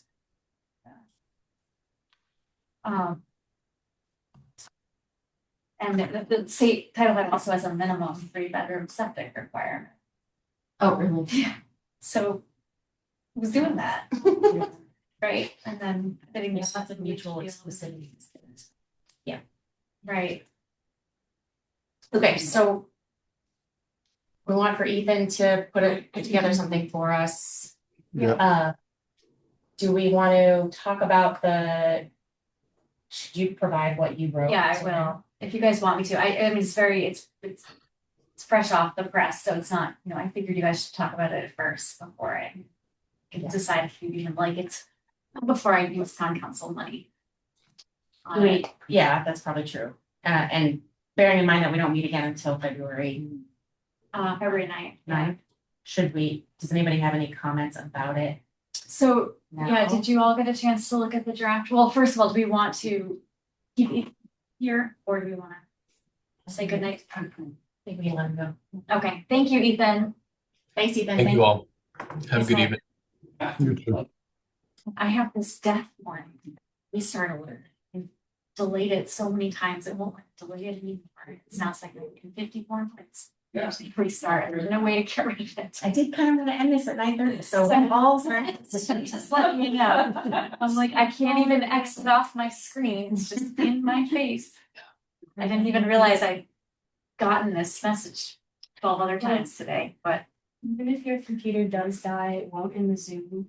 Because that happened to me in conservation, and I was like freaking out. And I called Megan. It's like, it's fine. Okay, great, cool. Anyway, we're supposed to end at 9:30. Yeah, so do you want me to just go through it real quick? How do you want me to? I would, so have people had a chance to review it and do you feel like you have the ability to make comments or ask questions now? Alternatively, we could make a commitment to provide written comments by some date. Yeah. And I think like also, this is maybe a big conversation tonight, but like at your next meeting, you're gonna decide, are you gonna try to put something on the town before spring, or do you wanna slow down, take a breath, do it more, and do something for the fall? How quickly? I guess you need to decide if you think this is in a decent state and just needs a few tweaks. I mean, a lot of it is stuff you did last year. So a lot of it, like, it's a mashup between like your cluster development bylaw and some stuff from the ROSC bylaw, and then some things from Concord's planned residential development bylaw, which kind of align with some of the things that I heard you guys talking about last year. And then there's some big open questions like what should be the minimum tract size that's applicable to, how are you going to handle existing structures? Like I have some language in here from last year. Like, so for example, if you had a minimum tract size of less of 18 acres or less than that, 6 acres or whatever, it could apply to a lot of the properties you talked about last year. Right. So then thinking through like, do you want to limit the number of units in a building and then have exceptions for like assurance technology, right?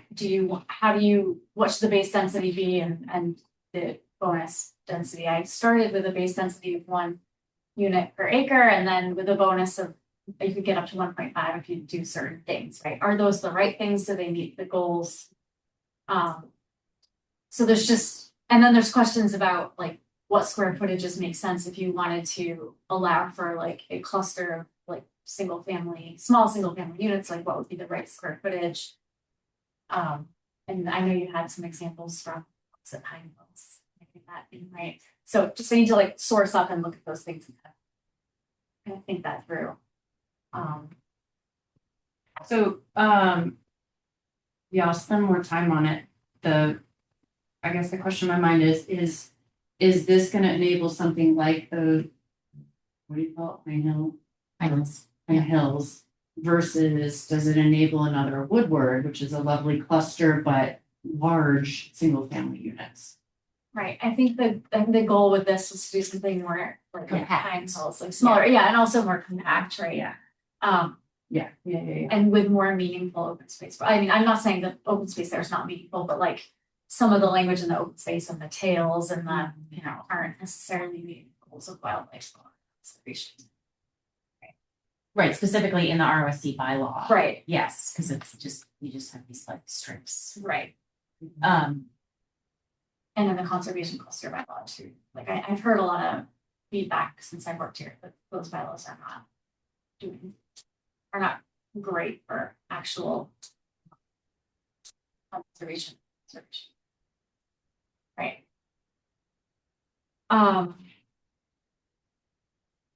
So it shouldn't look too different to you because a lot of it really is like what you were just looking at for cluster development. So I started to modify the ROSC bylaw and then I was bringing over so much stuff.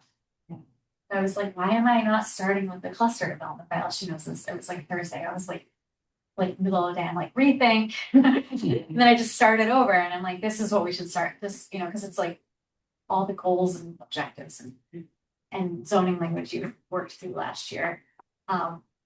With some key differences, like no 15 unit per acre and thinking of development area in a little bit of a looser format, right? because it's by special permit, so it can be reviewed and discussed and, yes. And then, like I hadn't really, I was so stuck in the capital A of development area last year. Like I wasn't really thinking like, so many towns already do that. They just don't call it that, or they use lowercase d, lowercase a, or they, they're getting there in a different way. So it's not a brand new thing. So couple sort of foundational questions I have for the group. One is, so with the baseline density of 1 unit per acre, that's double the density that we allow now. Is there a case to be made for thinking about this more as a way? So I'm thinking about like palatability. But thinking about it more as a way to provide an alternative to a traditional subdivision where it's half a unit per acre, but the traditional subdivision being spread out, and instead enabling those to be clustered and create open space, but the baseline being half a unit per acre and then a density bonus for certain things up to, maybe 3/4 or 1, so that so we're starting at the baseline of what we have, but enabling that what we have to be executed in a different way, In a more flexible, in a more flexible way. Okay, yeah, and that's the starting point. that's what I'm positing. So you're suggesting a lower baseline density than is contemplated in this draft, that Right. for palatability reasons. Which isn't to say that that's the right answer. I'm just wondering if that's a place to start, and then the density bonuses. Right, so the Yes. bonus incentivizes the clustering and the unit size and the stuff that we want. Or, sorry. Yeah, no, I mean, the bonus, it would still be clustered at the 1 unit, or at the half unit per acre. Right. But the bonus incentivizes smaller units, maybe more compaction. So if we, More open okay, space. More open more open space. space, okay, so let's imagine we have a 6-acre site, right, because we're thinking about a smaller Right. minimum acre site. So the baseline density would be 3 dwelling units. And then they could get bonuses for up to 6. By making those units smaller, more clustered, and more open space.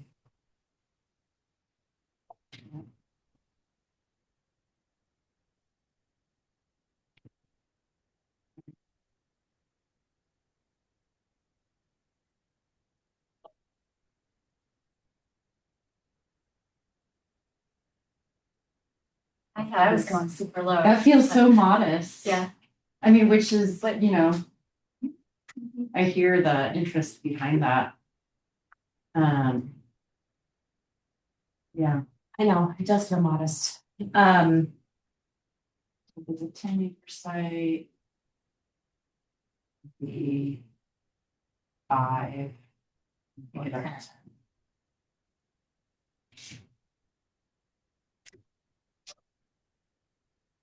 Yeah, and I took away the public proof nonsense as well.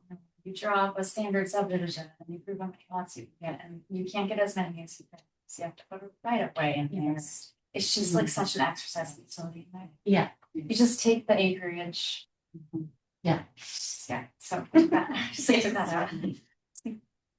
And it's such an added cost to that stuff. But And so if they went with they could build 5 single-family homes clustered on the 10-acre site, and they could still be 4,000 square foot homes or whatever. But Well, I think we would still set a size on those, but not one that's quite as like. right. maybe 2,000 square foot maximum. Not as cottagey, or it gets more cottagey if As we it get gets, right, the yeah, bonus. right, and then maybe actually we get even, like, maybe the way we incentivize, maybe the way we go to more density, even maybe beyond the 10 units on 10 acres, or 6 units on 6 acres, is if you actually do multifamily. And not just single family. 3 units or more, or 2? Are we gonna run into the issue of every single one of these units gets a ADU? No, it's one per lot. One. Yeah, so if you don't carve it up into lots, it's one per development. So actually, oh, I got an idea. This actually enables us to ask for more density. Because if it were a 10 acre subdivision, you get 5 lots there, you could get Yeah, by ADUs. five ADUs. So maybe the baseline is one. Because you can do that in some. But also in a subdivision, a 10 acre subdivision, you're not getting 5 lots, you're getting 4 lots for the road. Yeah, the road takes, the right of way takes up the area that you need, like if you. Yeah, had well, 10 acres, yeah. if all you had was exactly 10. Yeah, if you had exactly, yeah, you'd get 4 lots. And so you get 8 units, but yeah, I totally get your point.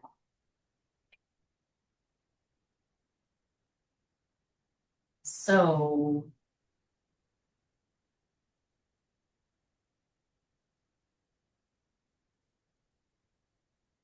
I still think it's equivalent to 1 unit per acre. Because you're gonna end up with 4 2 acres lots. Yep. Right. Yes, after the tracks are built, right, yeah, right. Yeah, and so the incentive for doing that is that it's the premise that there's greater market for a developer to sell 8 smaller lots as opposed to 4 larger lots. They wouldn't be able to sell a lot. Or Yes. a residence. Homes, A yes, residence, a yeah. residence, yeah. Right, Yeah. That's the idea, that's yes. the financial premise. And actually, it would be no, because No. there'd still be 180. Oh, there could be, There could, right, That's right. and that would be later or programmed into this, or as a developer, you'd probably you would want to program it in, yeah, right? right. Yeah. I'll have it later. So many others. Okay. I think we ended up in this place that we started, but I think that was a useful exercise. Yeah, and with all your expertise, like thinking through like the feasibility, like would this achieve like the goals that you think the town support, like that's helpful. No. Yeah, I mean, are you asking the question? Well, I'm just saying, like, you know, you just put your hats on, your professional hats on. And let's make this as smart as we can. So it's not just again, like an exercise in utility, just writing zoning that will never amount to anything. We don't want to do that. Right, for all the effort it takes. Yeah. We did that last year. So, Do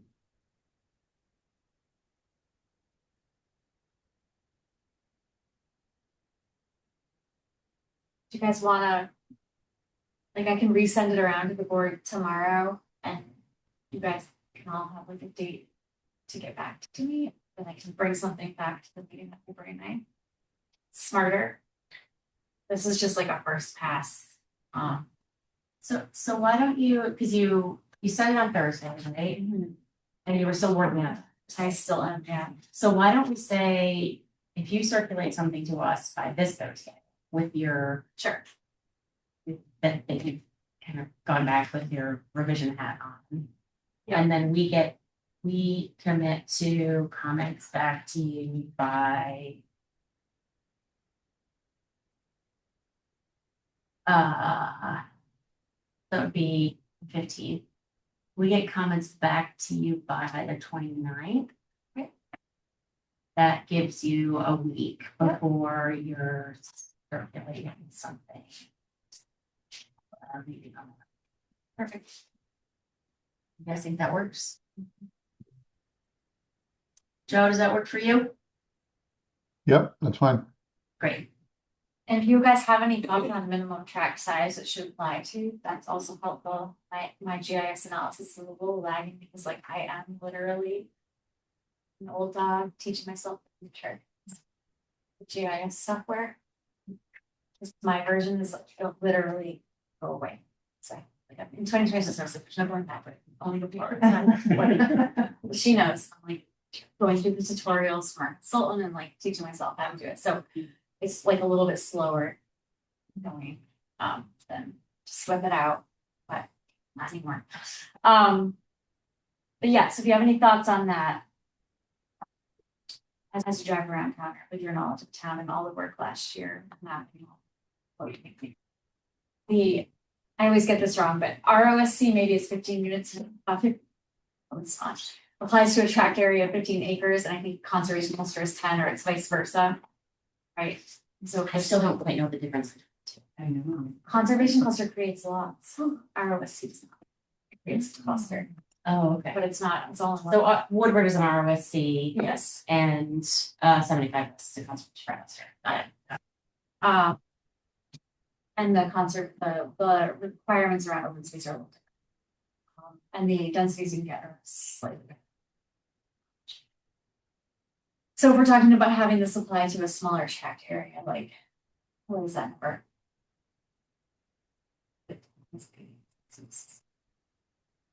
Probably not 4. Probably not more, and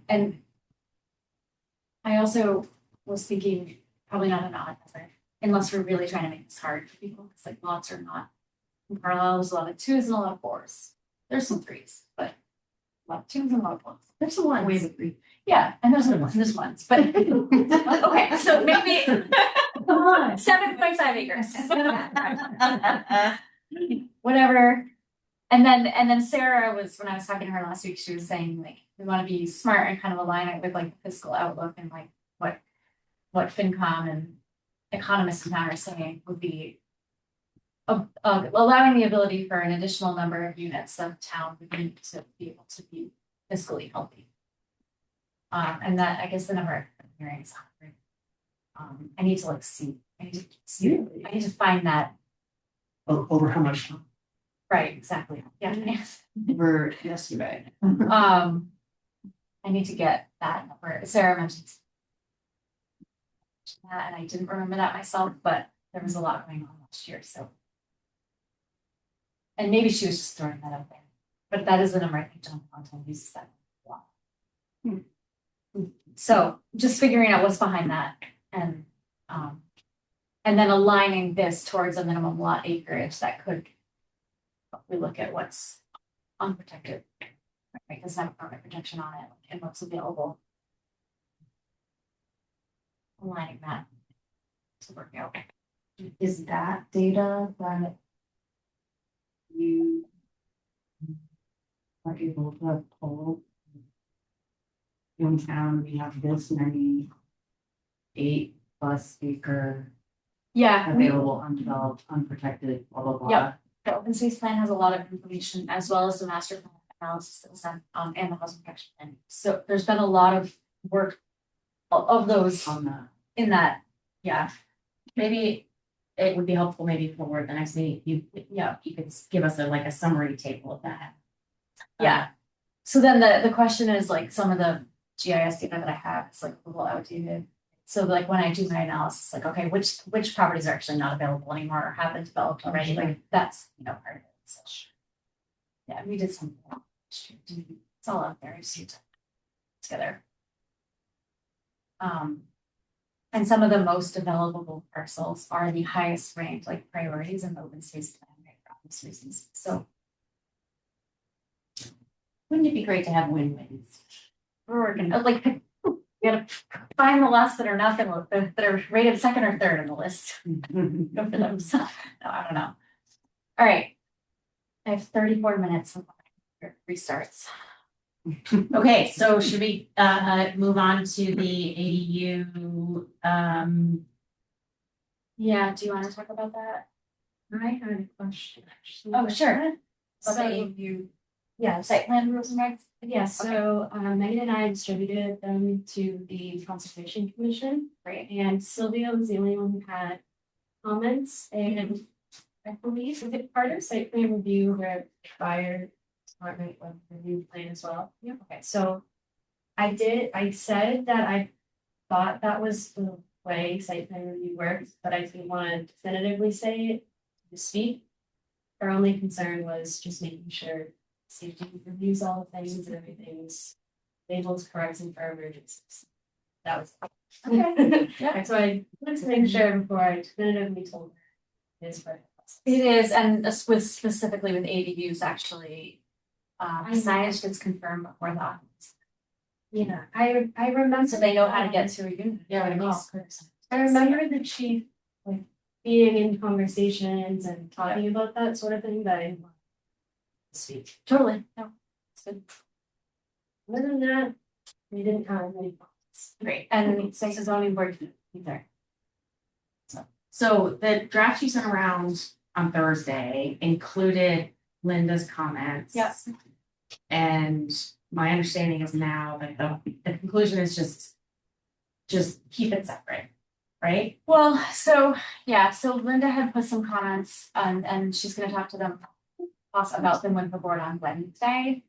But in the meantime, like with the application you guys looked at tonight, she and I chatted, and I said, this condition, it's like, it has to have a core building permit anyway, like, why don't we just get it off the planning board agenda, keep the jurisdiction separate, and she said, that's what we want. We wanna just have the jurisdiction separate. We don't want people to think they get their site plan review, they don't have to even come talk to Board of Health. I was like, that's literally never happened, it's like the first thing I tell people. When they come talk to me, I'm like, talk to the Board of Health. And then town council also is like very clear that we should be like protecting your jurisdiction, right? And legally like what you need to do under protected use, safe use, like in your rules and regulations and just conditioning permits that applicants need to get all the other approvals that are required. And so you can kind of take them in tandem, but not necessarily always waiting for Board of Health. Right? So. And that would be, I mean, I feel like that establishes sort of a new way of doing it, right? Yes. Because I'm just thinking of like about one of the ADU applications we had this spring, maybe past spring, where everybody thought it was gonna be fine septic wise, and we were like, have you talked to Linda? And then they were like, oh, no, not the one that we approved tonight. Oh, yeah, I know the one you said, yeah, it was, and I was like, the first. Right, but they're like, Yes. and so I think we just need to be clear that like,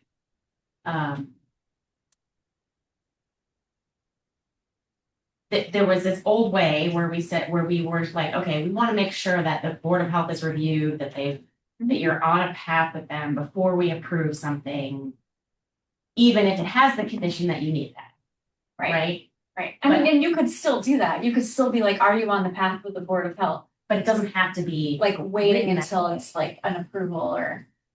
Right, yeah, and so, do you want me to share the draft that has comments from Stacy that I got today, or the draft with comments from Linda? I mean, so the comments from Linda are gonna change after she talks to the board. Need to know one with Stacy. Okay. You're very And then Ethan did have a couple of comments on some of the things I had said we need to clarify with, all right, Let's screen share. I had some comments. So. if I and can- then actually, I think Linda would like to remove the Board of Health form from this entirely, just like not even have it be like a requirement that applicants need to get this thing filled out before they apply to us, and I think that makes sense. Yeah. And I think in the past, I think that form was what was confusing applicants, because they thought, oh, if the Board of Health has signed this form, that we've submitted this information, like they're okay, and it's like, Right, no, like, no, yeah, they've signed the form saying you've submitted the information, right. like, not, yeah, so.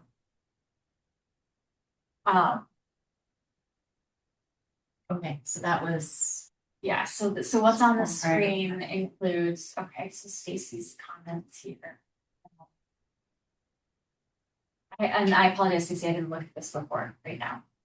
But Oh, yeah, we can it's- definitely add in hyperlinks for sure. Yeah. It's a good idea. So just as a reminder, I was reading this as though I were going to apply. Great. So late for some, whatever. Yep. The resident. And so like my eyes are already crossing at like, read these bylaw sections and CMR 70, what? What does that even mean? So just hyperlinks Yes, where it makes, right, sense. and some of this is in here as like a CYA. Like, because a lot of, we pretty much always talk about this at length, right? So just a lot of this is just to be like, here's what we just said in Yeah, writing, yeah. right? And so we can, Okay. yeah, and we follow up with emails, but it's like, Yeah. it's good, yeah, we can put things there. Um. Addie, did you have comments on page one?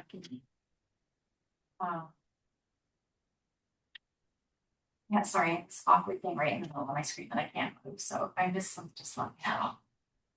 Yeah. Did either of you have comments on page two? No, okay, and then page three, town council did give me, I got the section wrong here, so town council gave me an email, and so I'll update it based on the email. They confirmed that this piece about 2 years is fine for protected use ADUs. More hyperlinks, okay. Andy, did you have any comments on page 4? 5? Nope, okay. And then we get into the cheat sheet, which this came from John's building commissioners group. And I love the idea of a cheat sheet. I hate the way that habitable spaces and.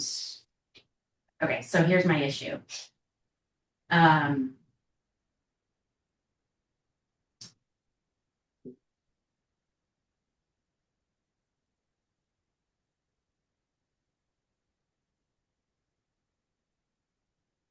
Enclosed porches, that's the one that really screwed me up.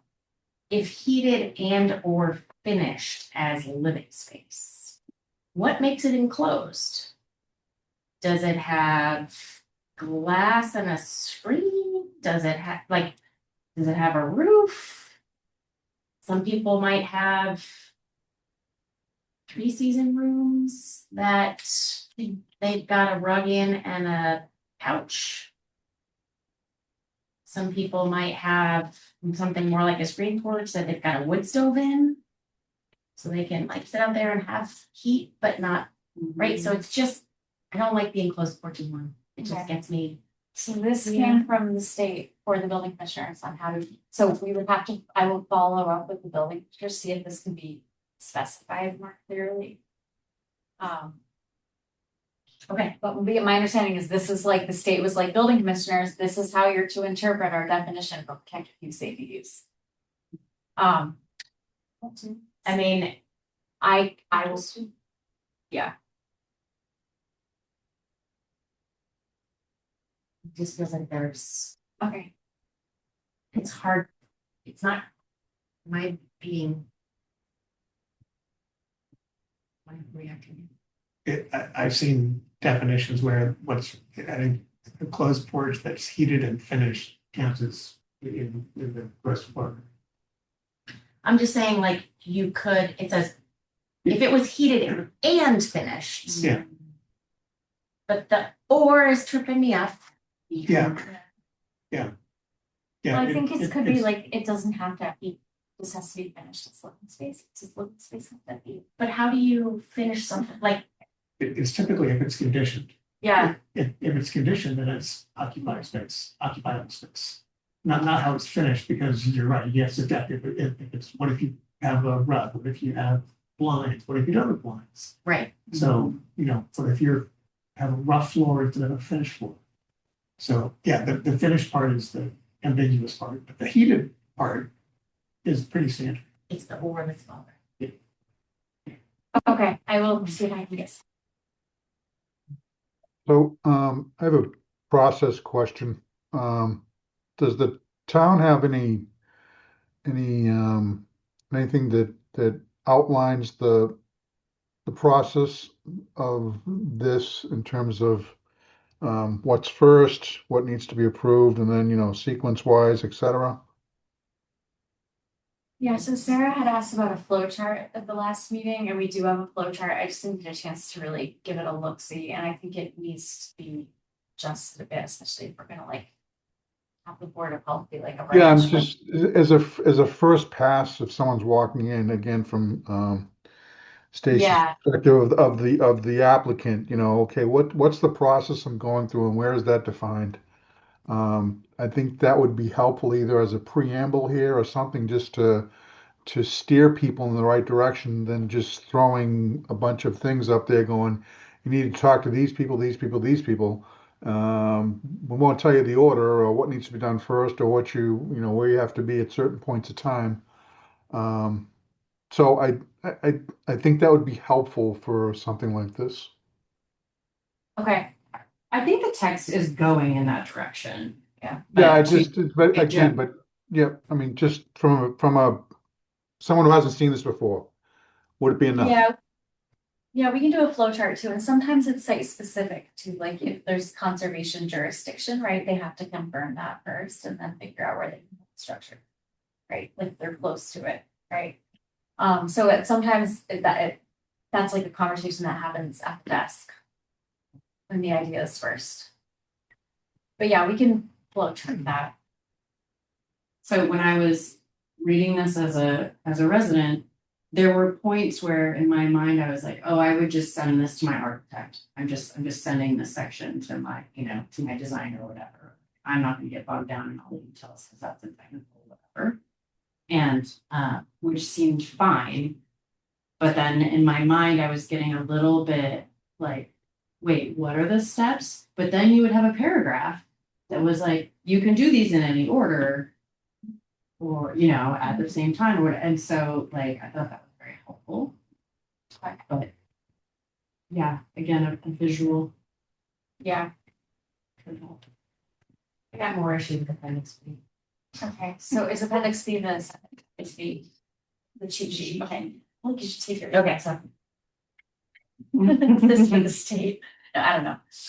Okay, so if convert is this gross floor area cheat sheet, correctly say to you.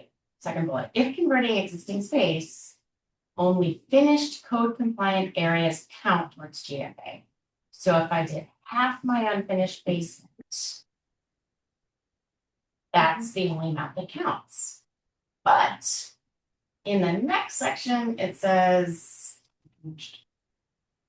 the following areas are included in gross floor area, all habitable finished spaces, including, and then the fifth bullet down says unfinished basements. Yeah, that's it. Okay, conflicting, yeah.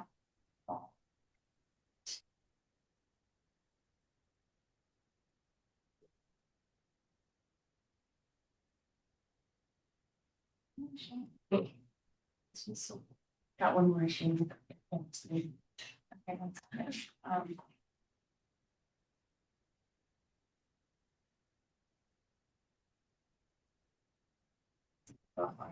Mechanical rooms. If within the living envelope and finished. I can have an unfinished mechanical room inside my living envelope and therefore it doesn't count as GFA. Sorry, it's Well, I don't know. It's just like it's a huge problem. These are all interesting, because I'm thinking about like parents' house, and this doesn't apply. Especially with the porch thing. They have a 3-season porch, not heated. But. and what does heated mean? I don't know, because I also did live on the 3-season porch for a year with a space. It has a bedroom, or technically, but That wasn't Carlisle. no, it wasn't. No, it wasn't in. He's gonna send a drone over and check out the situation. It's in the Wild West region. Okay, great. When a guy I used to work with, he retired, he grew up sleeping in an unfinished porch. His entire childhood, unfinished and unheated. That would sleep great. Think about that. He was one of 13. You just get snuggly. And it's just. Yeah. So just to extend Addie's complaints, I assume the attics bullet point would also, there's some ambiguity there. All habitable finished spaces, including that last bullet point says attics. It doesn't specify It's finished if it's finished or not. And I don't know what the intent is there. Well, if they have insufficient building height, and that's ruling them out, Right, but if there is sufficient Yeah. height, then it would count. I don't know. It's this potential, Yeah. it's all about this potential like expansion question, right? Can you build a 900 square foot thing with a basement and attic that suddenly becomes. Yes. Well, for its virtual thing, right, yeah. Yeah, but how is the attic defined? I can stand up and walk under the ridge, but I can't walk anywhere else. Yep.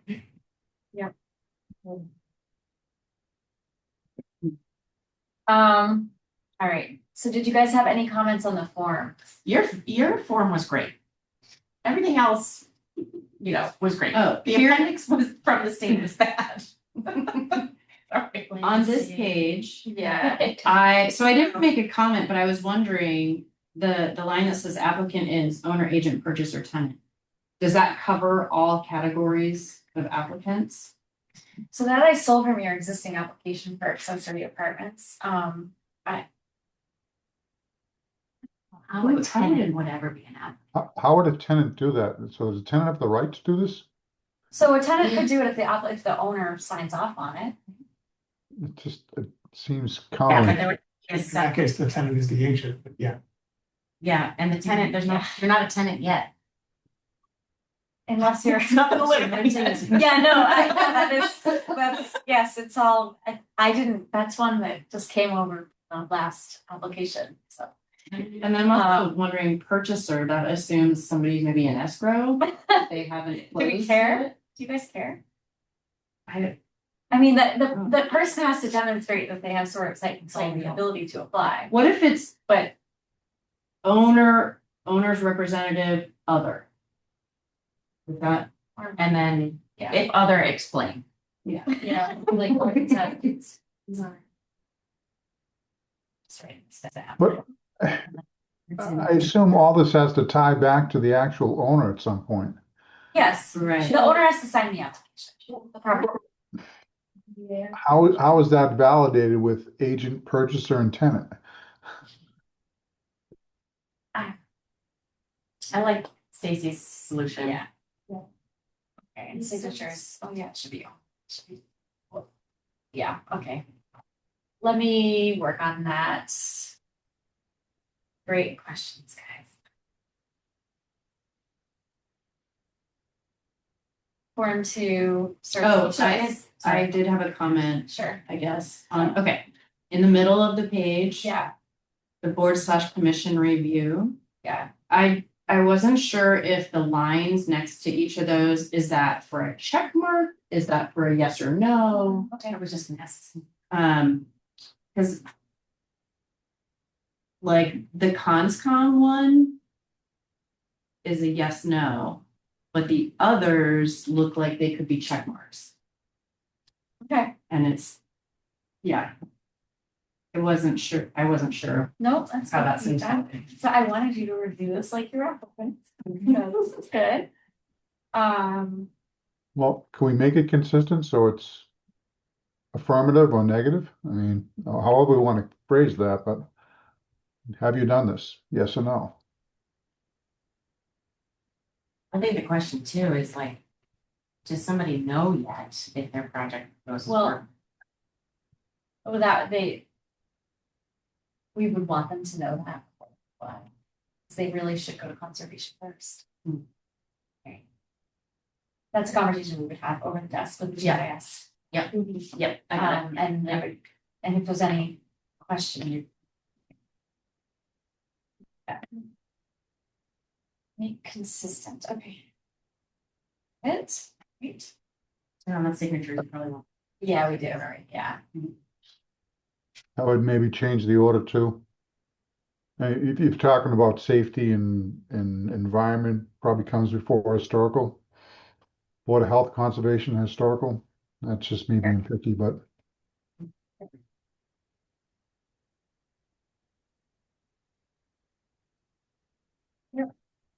Is the conscom first one getting at if the project proposes work within the jurisdictional area, then you need to apply to conscom? Correct. That's what that's getting at.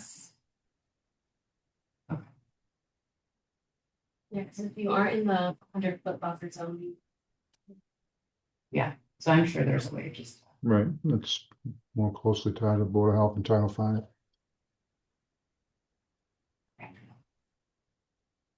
Like, it should get to part two, they have 14 minutes, 12 seconds. Counting the seconds. It is, it's literally counting down and I can't even, it's right in the middle. You do a vacuum. No, it's just, I didn't even know that this was gonna happen. It's crazy. Okay, certification of square footage. You guys had a building commissioner sign off that not about the square footage, but that the, plans would, conform to building code requirement. And then I was always also asking John to confirm the calculations. Yeah, So I I was like, think let's this just do a form. for the calculation. Yeah. I think that makes sense.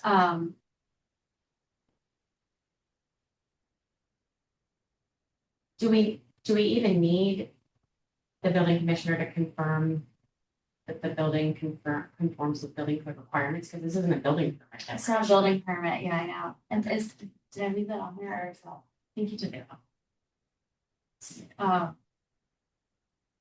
So Did not- for the certification of square footage, do we need the backup documentation that goes with this? Yeah, so that's all provided in the application. Okay, It's required in the application. So it's just like, we get it and then we have the building commissioner confirm it. Based on the definitions and their measurements. yeah, okay. They agree that it qualifies as a protected use ADU, right? So Form 5 is the building commissioner statement saying that it Yeah, and it should, conforms with building code and zoning. yeah, and that should probably be Just by moved up and also moved up, so it's 2 forms of blood insurance. I was thinking that the other day, but if we take out the Board of Health one. Look. Yeah, so Form 3. Certification of common ownership, that is just by law requires it. So it's like really kind of putting an applicant on notice that is a requirement.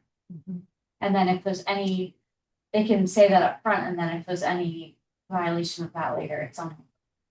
We take it, so. So should 3 and 5 be combined? I'm sorry, 2 and 5 be combined? Yeah, maybe, I was thinking that, It seems like a lot of, they're tied together in this, and not that it's redundant, but it would, I think Yeah. there's space to probably condense these two forms into one. yeah, definitely. And then Form 4 is the health form that may end up getting removed. It causes too much confusion. Yep. That's all right. Just 5 forms. I had a comment or question on Form 3. Just maybe out of curiosity, like, does anyone actually proactively say, hey, planning board, I'm out of compliance? No, it's more like a neighbor. That's the kind of thing we find out from a neighbor. So, I mean, is this basically putting them on notice that, like, you know, whether we actually expect them to raise their hand? I don't see how they could like not have the thing in common ownership, because that would pass through Yeah. other departments in town, right? It's more just like alerting them that it's something the bylaw requires.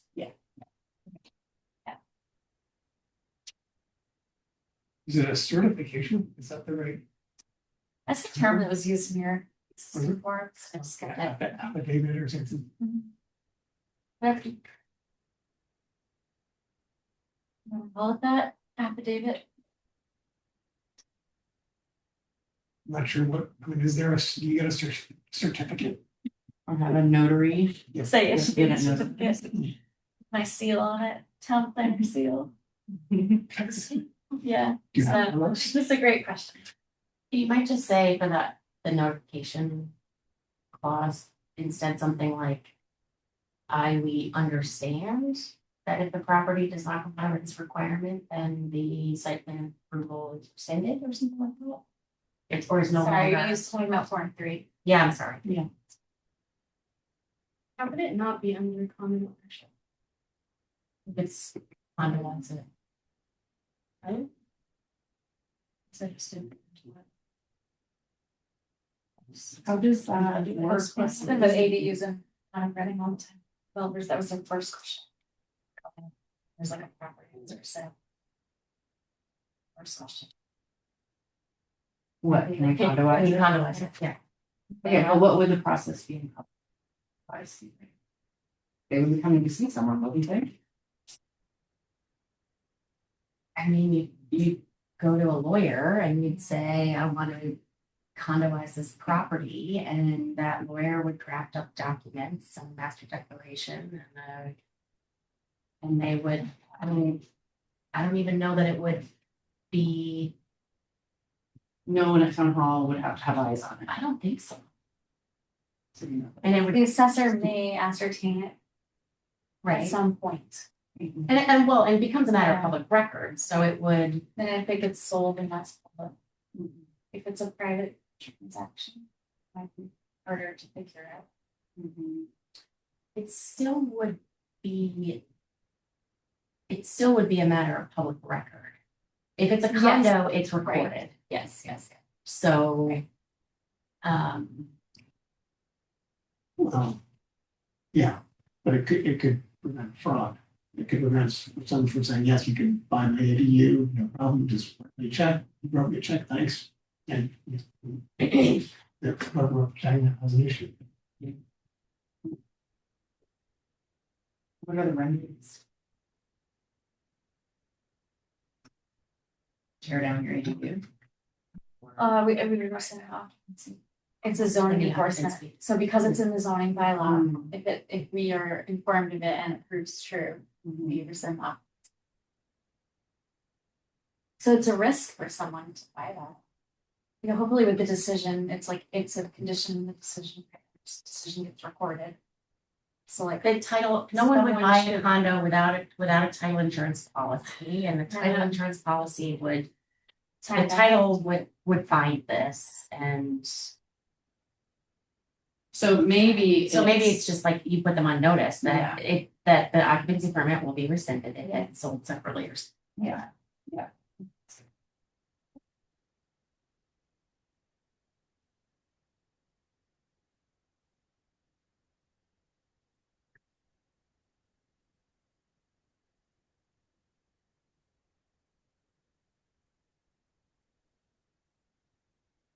6 minutes.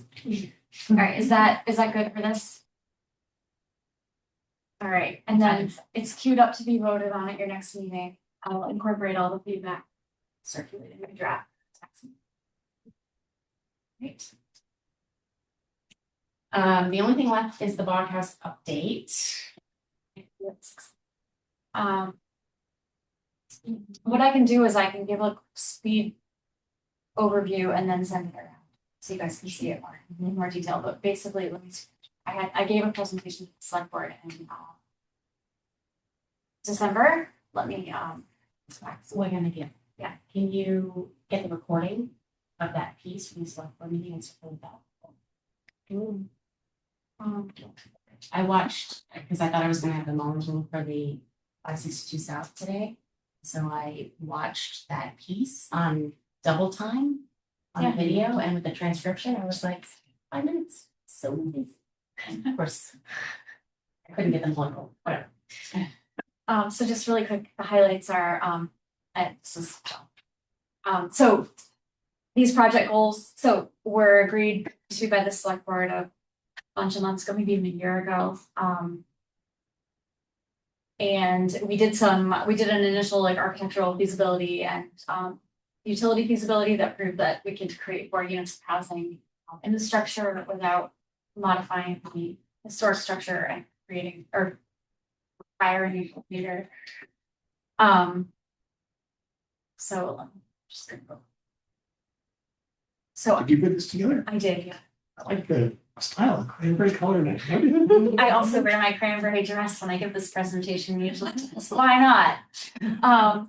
So yeah, so anyway, just like, I was involved in this a year ago and then put on, like, I wasn't involved in it for a period of time because of MBTA communities. Now I'm back involved in it, and I kind of put together an outline for the next few years and talked to some experts, a housing consultant who we've now contracted with and is going to help us with this process, and then also town council, because there's many moving parts to this, right? So the Bog House land is Article 97 land, and it requires an act of the legislature to carve that land out to change the ownership of it from conservation to select board, right? And then to potentially also change the use of the structure. To use the structure again for housing for more than 1 or 2 families, right? So that process could take up to 2 years. The key advice from the housing consultant up front was that we should permit the site before we put out the RFP for construction. So like not-for-profit affordable housing developers don't want to go through permitting, they want to do construction. And so permitting the site, trying to get the site permitted locally while that we're waiting for the legislative process. So that's kind of consideration. And then I just made a note here that units that are subject to an affirmative fair housing marketing plan can't be sold to the town, and we can't decide who lives there. Because that's kind of just information that's been floating out there for like a bunch of years, and I just wanted to clarify that there's. But the affirmative fair housing marketing plan applies, it can be community friendly, wouldn't be Correct. not if we do some other zoning. If we, yes. Oh, if we designate it affordable, yeah. Correct. Yes. So we could publicly we could build the project, like public procurement, we pay for it, and we could decide the units are market rate, and we can decide, we can sell them to whoever we want, we can own them, we can decide on them. But like, if we do anything around affordability, we apply to the state as a friendly 40B, if we, if Habitat gets involved or another not-for-profit affordable housing developer, like the units will be subject to an affirmative fair housing market, and we will have no say over who lives. Yeah, okay. We can do local preference, but that also does not mean the town. That means residents, employees, people that kids in school, like it's 5 things. It's not mean the town. Okay, so I just went through kind of what we did in the last couple of years, bringing in consultants, how much money we've spent. We've kind of determined some things about the utilities, but we need to like really fine tune those in the next year. And we've recently contracted with a housing consultant to help, like I mentioned. So work for 2026. There's 2 main things I want to figure out early this year. One of them relates to Article 97 and whether we can qualify for a waiver from the replacement land requirement. There is specific guidance in the EEA's, whatever you want to call it, about Chapter 97 that allows for it, but it might be a hard case to make because they don't see housing related to an ag use as housing. They see it as caretaking of an ag use. So anyway, that's something. Waivers granted on. I get the sense from town council that it'll be a hurdle. Like it'll be amazing if we achieve that. That was kind of my impression, is that once something's in Article 97 to transfer it out, it's almost like a requirement that you have to. It is a requirement, replacement land, or money, right? Yeah. But they do say that there's a couple instances in which they'll grant a waiver, and one of them is a change of public ownership without a change in use. So town council is probing that, whether that's something, because that will take a big conversation, a big thing we have to figure out locally. That's probably pretty political and time consuming out of the equation. And then the other thing is the entitlement for the property. So 40Bs are like a one-stop shop with the zoning board, right? And they can be a smoother permitting process from an applicant standpoint, although like in my experience, they take just as long, not longer than going to every board committee. But one thing that typically is required for a 40B is that I have 10 seconds left. My computer might just like shut off. That you know the site and you have site control, and we won't until the legislation is done. So that's one thing I want to probe with my housing consultant, is like whether the state would entertain a project eligibility letter for a friendly 40B based on a little bit of an uncertain, like we know that the structure is there, right? It'll be around basically that a certain area around that. So what I want to determine early on this year, those 2 questions, and then throughout the year, schematics and site plan for the site so that we can figure out what it is, like what is the proposed carve out.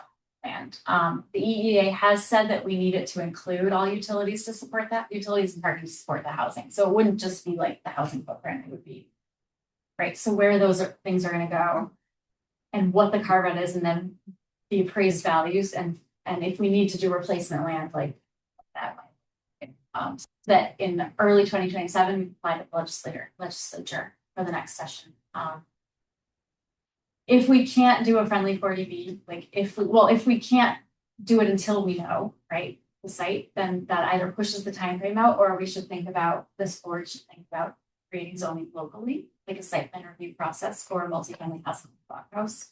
That would have to be approved by town meeting, as you know. And then that would mean that we could entertain like the local permitting process, like while we're waiting the outcome of the legislature. Where did I read in something that you produced about the distinctive structure bylaw and expanding that potentially to include? Yeah, so I have a bunch of ideas about how. I really like to that this idea. locally. It could affect a lot of stuff. Yeah, and like it could also look at more than just the block house, but that was, I don't know if you guys really talked about it in great detail at the last meeting, but you decided to look at ROSC. So maybe we would bring that back if there's really no path to the friendly 40B within the next couple of years. And we should think about trying to do something locally, or really wait. Would the ROSC give us anything? Would we do less than 6 acres? I guess that's a question.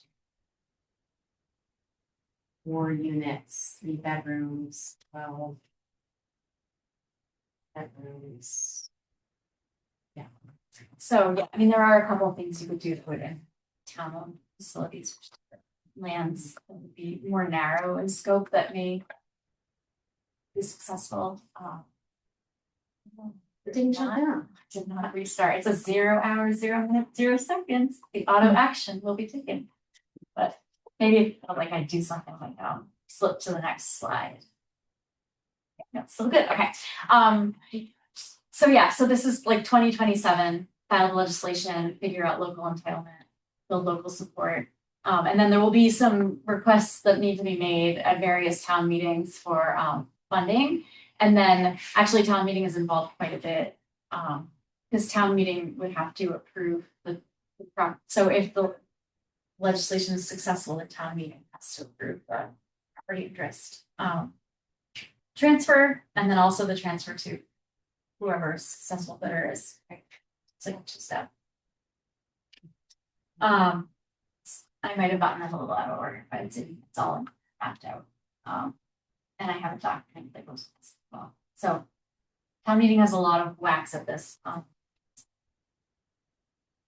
over the years. And let's see, 7, and then I think best case scenario we break ground in 2028. Best case scenario, but there's so many other things that have to fall into place for that. And then I have a lot of beautiful pictures for to see jump out. So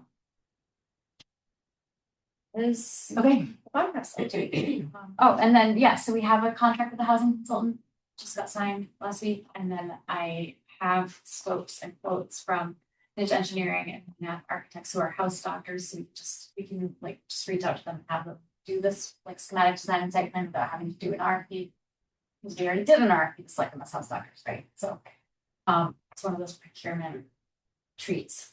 And I'm going through those this week. I just have them on Friday to make sure they include all the things, and they'll be like the phase of like the design, and then like in a year or 2 phase of coming through permitting, like, and I had them put it in that way, so we have an idea of cost for both of those.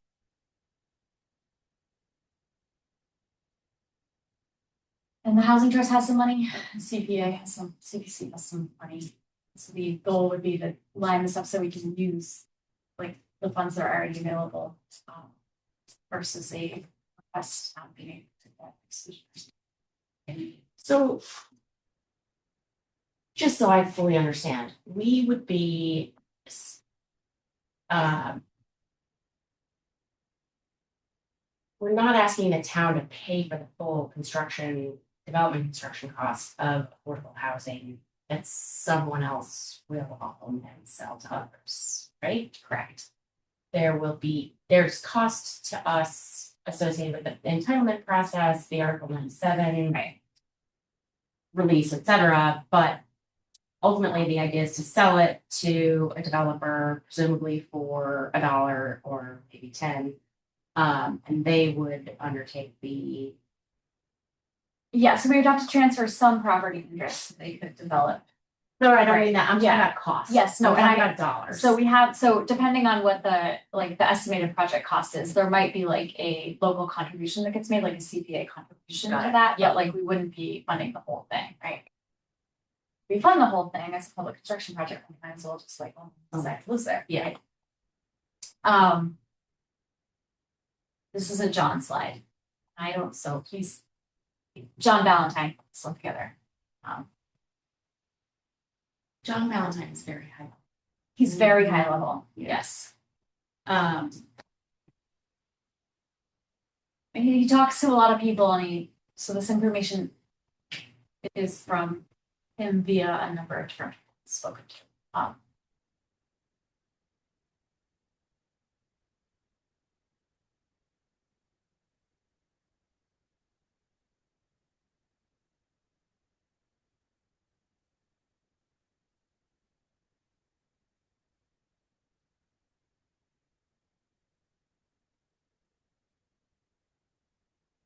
I got it. Okay. Are we ready to call tonight? That's everything, right?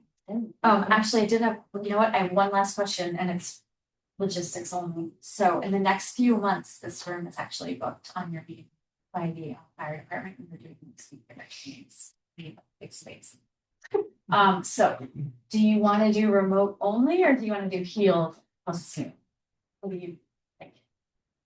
Do you care? Healed is a little tight, especially if we have any kind of audience. Doesn't, I don't know. Okay. Happy to do it remotely. That's Okay. There's a really good big crowds. It's just this. Yeah, and then we do have, speaking of the fire department, the fire station project will be through permitting at some point in March, April. Meeting with the team.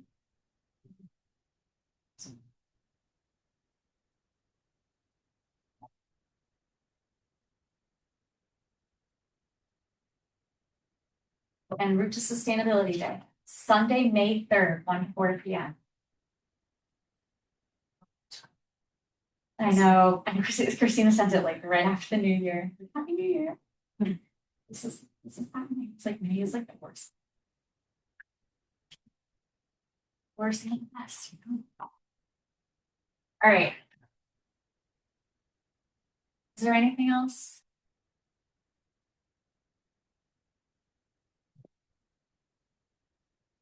I will take a motion to adjourn.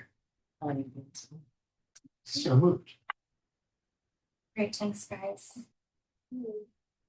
Thanks, Joe. Bye, Joe. Bye, Joe. So I see.